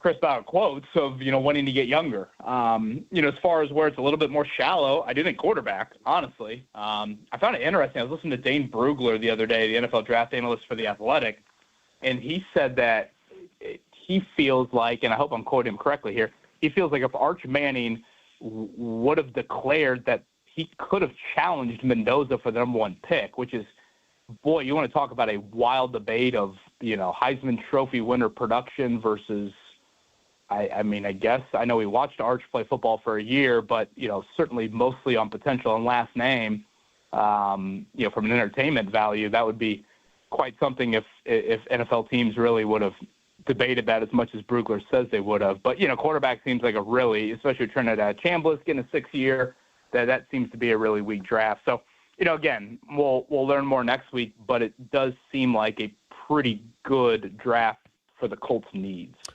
Notre Dame and Pitt in college basketball this weekend, heading into the Combine. Pretty nice little weekend lining up at the Bowen household. I can't wait. And it looks like Anderson, Indiana, noon on Saturday. That's right. Head up to Anderson, get yourself some curling. Stop and get some IHOP on the way home at their 7 IHOP locations on Scatterfield, and then you are on your way back for Notre Dame and Pitt. Appreciate the time as always, Kevin. All right, boys. Have a great weekend. Kevin Bowen joining us on the Java House cold brew coffee guest line. All right. When we were talking about the draft, Daniel Jeremiah, now, Eddie, this is basically the NFL Network's Mel Kiper, right? Yes. Easiest way to say it? Yeah, easiest way to put it, yeah. He had some interesting things that you scoured through, and I want to get to this since we're talking about the Combine. Notably, and there were 2 things that jumped out at me. The first being, with Mendoza, and I've asked this question, is Fernando Mendoza the number 1 pick in this draft because he is a can't-miss quarterback prospect, or is he the number 1 pick in this draft because the Raiders happen to need a quarterback and he is the tallest member of the Lollipop Guild in this class? Is he a presumptive annual can't-miss number 1, or is he the beneficiary of a dry year?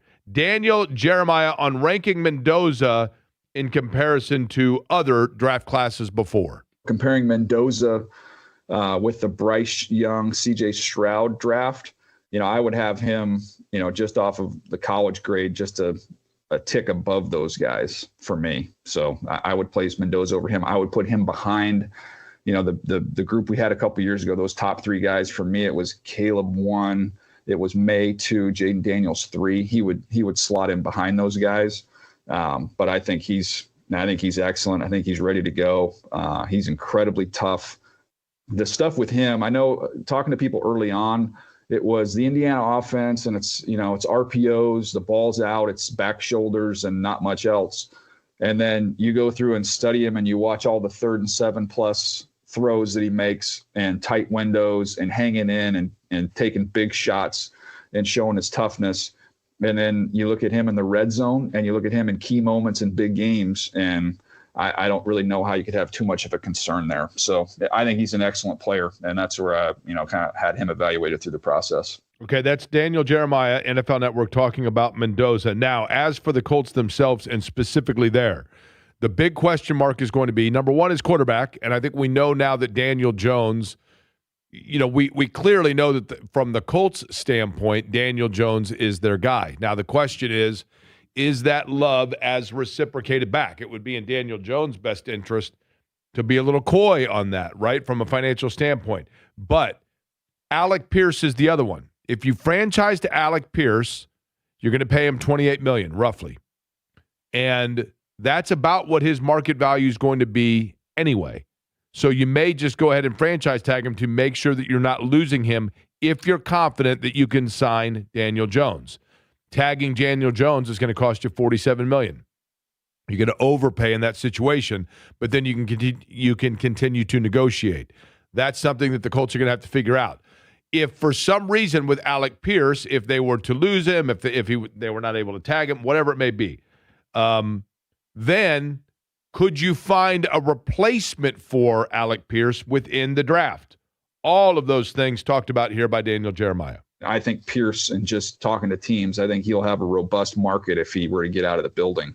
So if you're trying to replace some of that, kind of that size element, that big play element downfield, Denzel Boston's going to go in the first round. Malachi Fields probably goes in the second round in that range. But you've got guys who can get down the field. We'll see what happens with Chris Brazzell from Tennessee. He's a big guy. If you're looking for those big guys to try and replace them. And then you've got some real, good undersized players that I like. And Antonio Williams from Clemson. You got Zach Branch from Georgia who can fly. Jeremy Bernard from Alabama, can do a little bit of everything. So there's a lot of guys. A mid-round, like third-round guy I would throw out there. I'm a Malik Benson fan from Oregon who's got big speed. So if they do lose Pierce, they'll have some options to go get some help.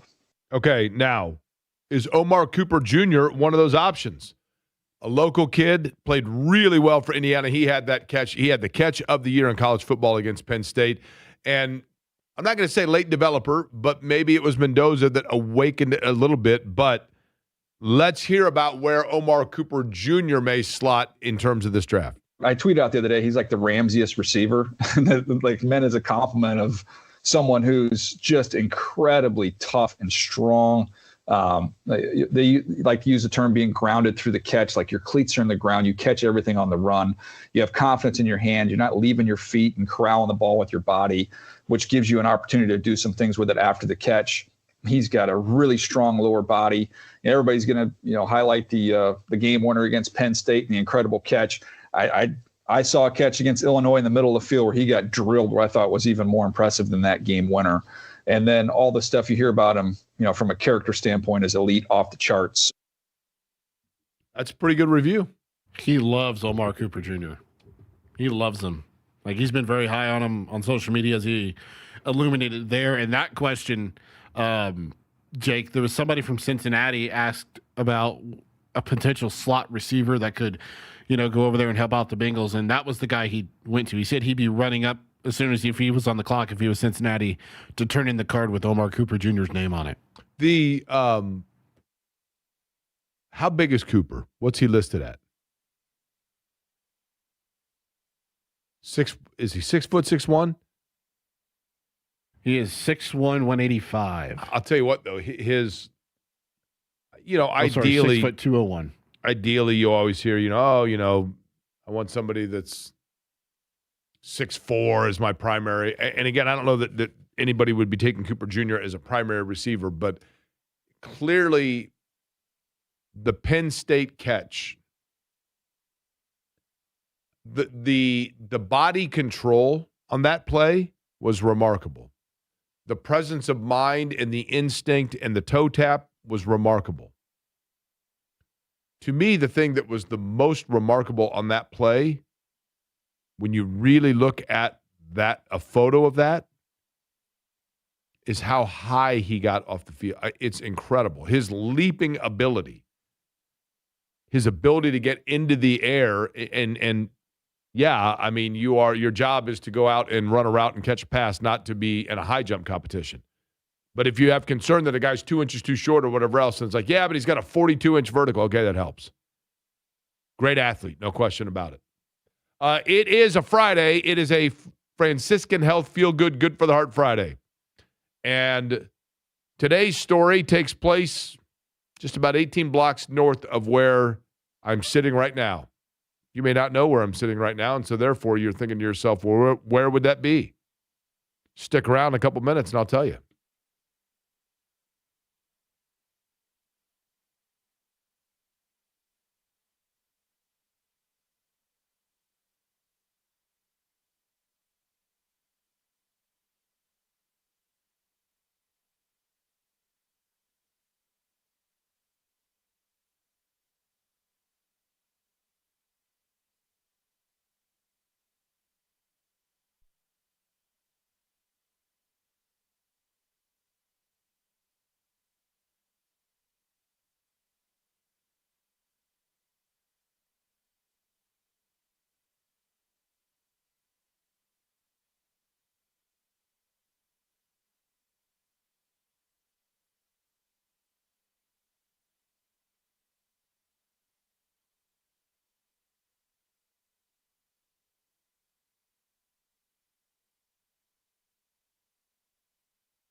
You're listening to Query and Company on 93.5 and 107.5 The Fan.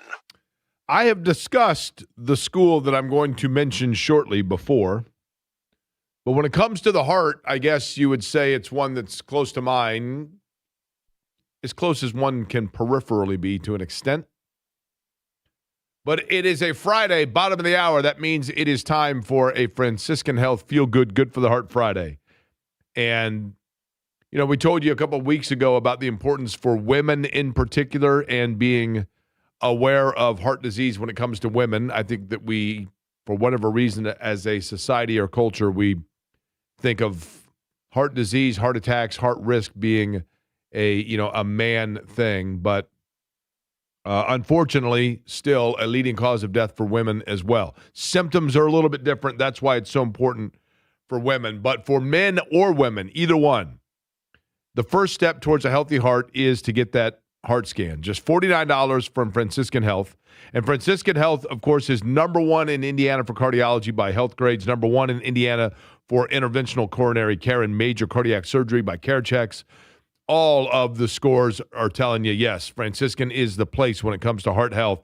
And that heart scan, just $49, non-invasive, easy to do.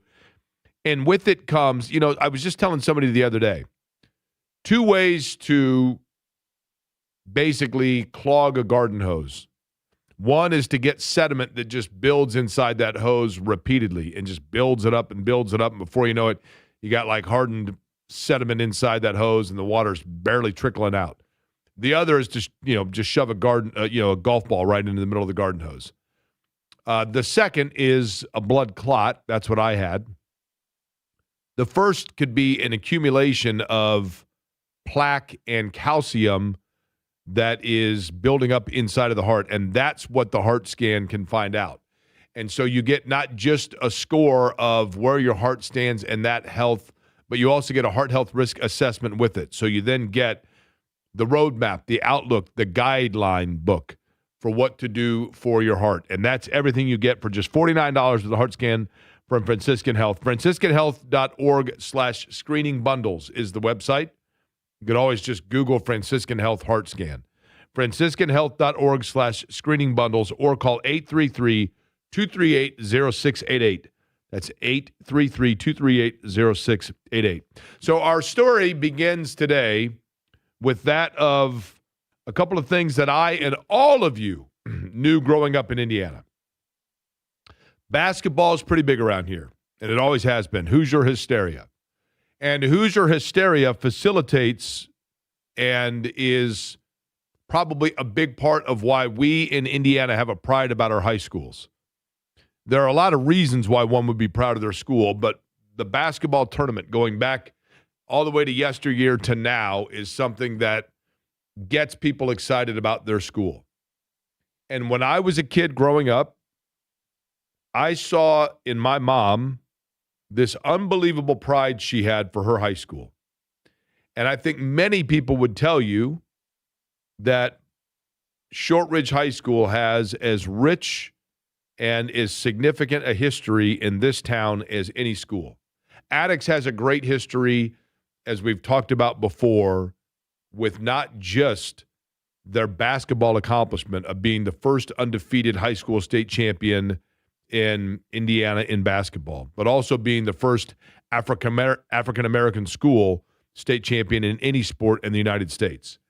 And in segregated Indiana, and I'm talking about in an all-class tournament, in segregated Indiana, that allowed for Attucks, I guess unfortunately or fortunately, you got as good an education at Crispus Attucks as anywhere because you had PhD professors that were teaching the high school classes there because they couldn't teach in colleges.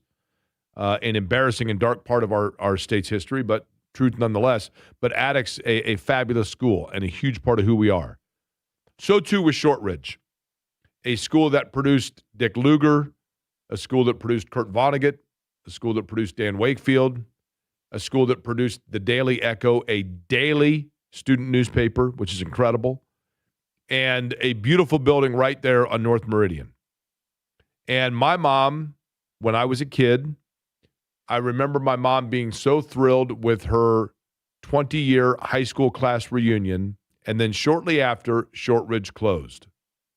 And even as a kid, I could see the hurt in my mom and her group of friends over Shortridge closing and the pride they had in being a Blue Devil and what it meant and how much that school, not just for my mom and so many people in Indianapolis, but really nationwide, how many people's lives were enriched by the artistry that was built within Shortridge's walls.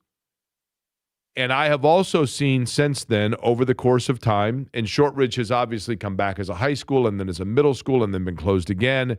And with a lot of the schools in Indianapolis public schools, you have this yin and yang of the existence of the schools. And oftentimes, young people are observant. Young people are pretty smart and keen, and sometimes more so than we realize. For example, when I was a kid, and Shortridge was closed, I saw what that school meant to so many people. And as an adult, I started doing work with mentoring programs in some of the more impoverished areas and elementary schools of our city. And I saw great kids that had hope and belief and optimism and perseverance because of the fact that they were going to schools that truthfully and frankly, didn't have the resources perhaps of some other schools. And so eventually, as they became aware of what was taking place elsewhere at other schools and they got introduced to more what other kids had, they saw what their school did not. And unfortunately, I think young people then begin to think to themselves, if they're not willing to put the resources into my school but they do at other schools within the city, then that means somehow or somewhere there are people that don't believe in what I'm doing or what we're doing. And I know that that's over nuanced, but I did see it. I did observe it. And so that's why whenever I see a school that has lifted itself up and a student body that has lifted itself up and pulled itself up and is now giving people a reason like my mom to have pride in their school, I think it should be celebrated. And Ryan Mulcrone is a guy that was living in Peoria, Illinois, had worked in the National Hockey League, but had always dreamed about becoming a basketball coach. And he was teaching government and econ, and he was involved in high schools. And he came, of course, another reason why I love this story, for the Indy 500. And during an Indy 500 weekend with family living in Indianapolis, he thought, what if I gave my shot to work in Indianapolis and begin coaching?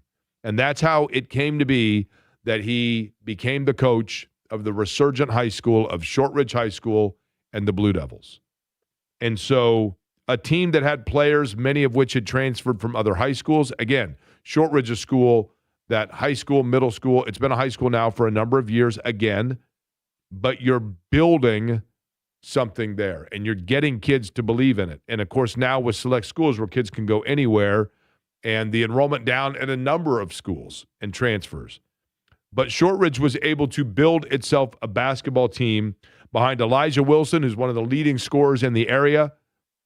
Hurt his ankle a couple weeks ago, but nearly 24 points a game. Good supporting staff. TJ Davis, a really good player for them. Jeremy Crawley, a really good player for them. And they've got 2 games left in their regular season. 2. Purdue Polytechnic, they've got upcoming. And then after that, Avon. 2 games left. And right now they stand at 12-10. So the Shortridge Blue Devils, with a win in one of those last 2 games, has an opportunity to secure itself its first regular season winning record in over a decade.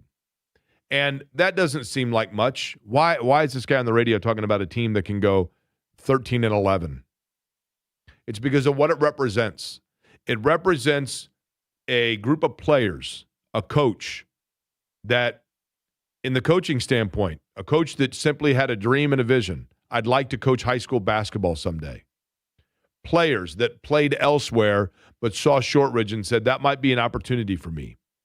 And they came together collectively and began working on it. And now here they are with a chance to push their chest out a little bit for their school to do something that has not been done in boys basketball in over a decade, in this, the most sacred sport in this state and in this state's biggest city. And it does so by doing it in a building with a proud history and a proud alumni base and a proud city that is everywhere around it, because Shortridge would be as epicentered a high school as any you're going to find in Indianapolis.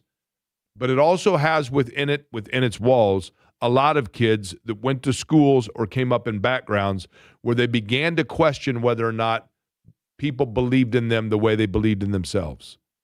And so to see that someone would come from out of state, begin coaching and say, no, this is the place I want to be. And players that would come there and say, this is the school I want to represent. And to put together a common goal and be able to be now right on the cusp of putting a feather in the cap of something that hasn't been done for some time in that sport and that school, to me is really special. And so I say to the Blue Devils, I tip my cap.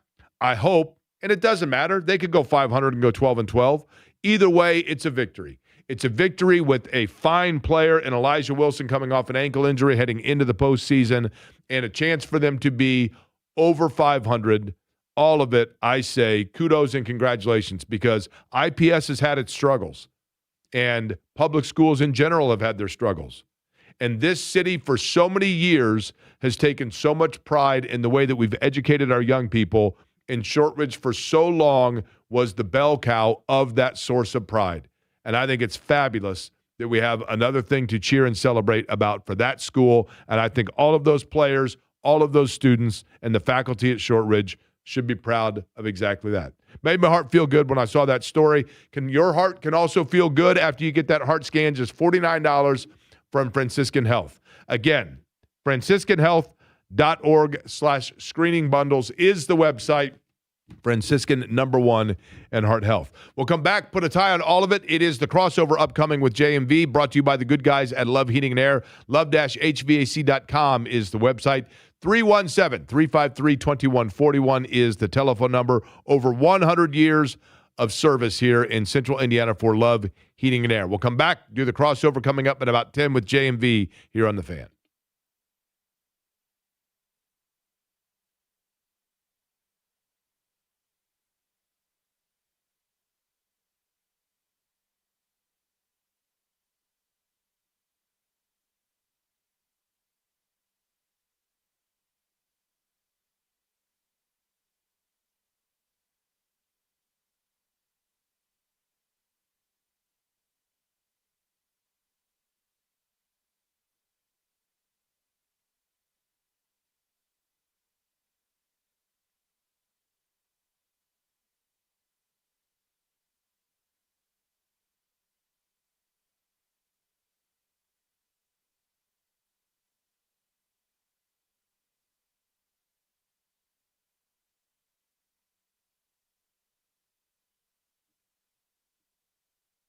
Hey there, Jake Corey for Surfside. Look for the can with the sunset stripes. Surfside is just 100 calories, 2 grams of sugar, and with no carbonation, it is oh so smooth. Iced tea with a splash of vodka, lemonade with a splash of vodka, or the half and half, which is iced tea and lemonade, and that splash of vodka, and a wide array of flavors. Raspberry tea, mango tea, standard lemonade, blueberry lemonade, all available from Surfside, the very best, and such a great thing to sit and enjoy, whether you're watching Indiana Purdue tonight or just watching the Olympics this weekend. Surfside, look for it wherever you buy your favorite adult beverages, but please be 21 and please consume responsibly.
is Query and Company on 93.5 and 107.5 The Fan.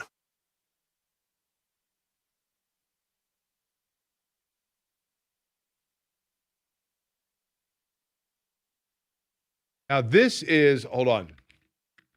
J&V will know. Second time today, he's going to have to answer this for me. I always get confused by this. The verve pipe over the verve pipe sang the freshman, right? They did, from Lansing, Michigan. Because the Verve, which is a great band, Yeah. Richard Ashcroft's band, the lead singer of.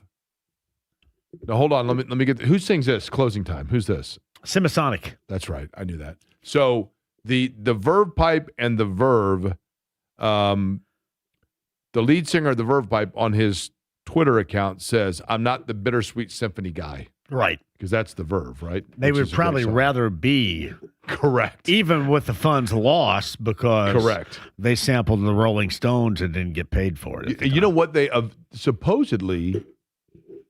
I read a thing about this. Supposedly, way after the fact, and we're talking about the Verve, which did, and the Bittersweet Symphony, the whatever you want to call it, the musical interlude of it, it was sampled from the Stones, and they later settled that apparently, and did get. I don't know if they got the full Monty, but they got some cash. Where do you stand with Lucky Man? That's a great song, too. Great song. Yeah. Sonnet's a great song. It's a great album. I saw he opened for Oasis, and it was awesome. Yeah. It was great. That's a great band. a great It really band. is a They great are. 90s band. Totally. Especially right there. What we got on tap this weekend? What are you and the Shannon? You know what? My That's a girl. good- What are you and my girl doing? I don't know. Usually I have to ask you that. I know. No doubt. She lets you know first. Tonight, we're going to go out somewhere and watch Indiana Purdue. And then tomorrow night, we'll do our usual, which will be going out for dinner, doing something along those lines, and listening to the takeover. Nice. And then Sunday, you got the Pacers and Mavs Nice. at the Fieldhouse. Yeah. That's a good weekend for you right It there. is. It is. And then the weekend after that, a week from today, everything gets underway for IndyCar. So then things change a little bit in terms of the schedule. But what's on the big program today? We're busy. Don Fisher, voice of the Hoosiers from Mackey, coming up here in the 3 o'clock hour. Usual Friday stuff. We got girls semi-state action throughout the state. A lot of local teams involved in that, too. We'll talk to Bob Lovell about that. And Dusty May, number 1 Michigan and Duke, D.C. tomorrow night. And this game is all a part of the grand scheme to, raise money for NIL. It is a money generator, is the reason why you see teams like this go outside of the norm of their conference and play this time I of was year. just going to ask about that. It seems a little odd. Yeah. I was talking. Who was I talking to? I was talking to Caleb, who works in here in the building, and he was telling me that, was it last weekend or this weekend was so what is Duke ranked? What, sixth, third? Third. Okay, and then who are second and fourth in the rankings right now? Houston's number 2. Okay, who And does then Houston and Arizona match up this weekend, Okay, too, which that's is what nice. it is. Yeah. So this is the first time since 1992 that numbers 1, 2, 3, and 4 all have games amongst one another in a weekend. And the last time it happened, I believe it was Indiana, Kansas at the Dome on the same day or the same weekend that Duke and Michigan were playing. Here's what's weird. So I was talking to him kind of off the air a little bit earlier today in preparation for the conversation. And he said, my guys, the guys on my team took a pay cut to play, which sounds really weird for a college basketball coach to say. It does. But they took a pay cut to come and be together at Michigan. And I will say this about his squad. They look as together as anybody else right now. At least that's the last time we saw them at Mackey. That is as together and talented as a team as we've seen. And that's not how they were described at the beginning of the year. Yeah, I'll tell you, they are really good, though, Michigan. They are. You got a lot of the pieces that are necessary. I'm not certain, John. There's part of me that, and Michigan's outstanding. I mean, I'm not here to dispute that in any way, shape, or form, but the team in the Big Ten that I just continue to look at and I think can make a really deep run is Illinois. I think Illinois. I agree. I love Brad Underwood. I do too. Brad I do too. Underwood. He came on when I was at Radio Row. You know how it is in Radio Row. Yeah. He came on when I was at Radio Row. Stephen F. Austin had just pulled some upset, and they're like, "Hey, do you want to talk to Coach Underwood?" Yeah, okay, cool. And he was great. But I just think defensively they're good. But man, they're experienced and they can shoot from about anywhere. Got to stay healthy. Boswell is back, and Stojakovic has been injured. So if you get all your health together, here's one of the best parts about you can listen for Dusty and I. We're going to talk about how my best friend and neighbor growing up remodeled his bathroom. Really? Yeah, it's great. His bathroom in Indiana, or his bathroom in Ann Arbor? In Ann Arbor, yeah. Because I said, why do I see David Hayes' ass at every game behind your bench? She goes, well, he's remodeling my bathroom. That is beautiful. So I said, okay, that's why. And by the way, that same David Hayes sent me a picture 2 months ago. He was clearing brush down by my mom's house, and he almost cut his leg off with a chainsaw. And then another guy did, right? Huh? Did you say another guy did cut himself with a chainsaw down there? No, that was David Hayes cut himself with a chainsaw. Speaking, by the way, of taking care of your parents, thank you again to Love Heating and Air. They are taking care of my mom today. So much appreciated. All right, John's up next. We'll be back with you noon on Monday. Thanks for listening to Aquarian Company.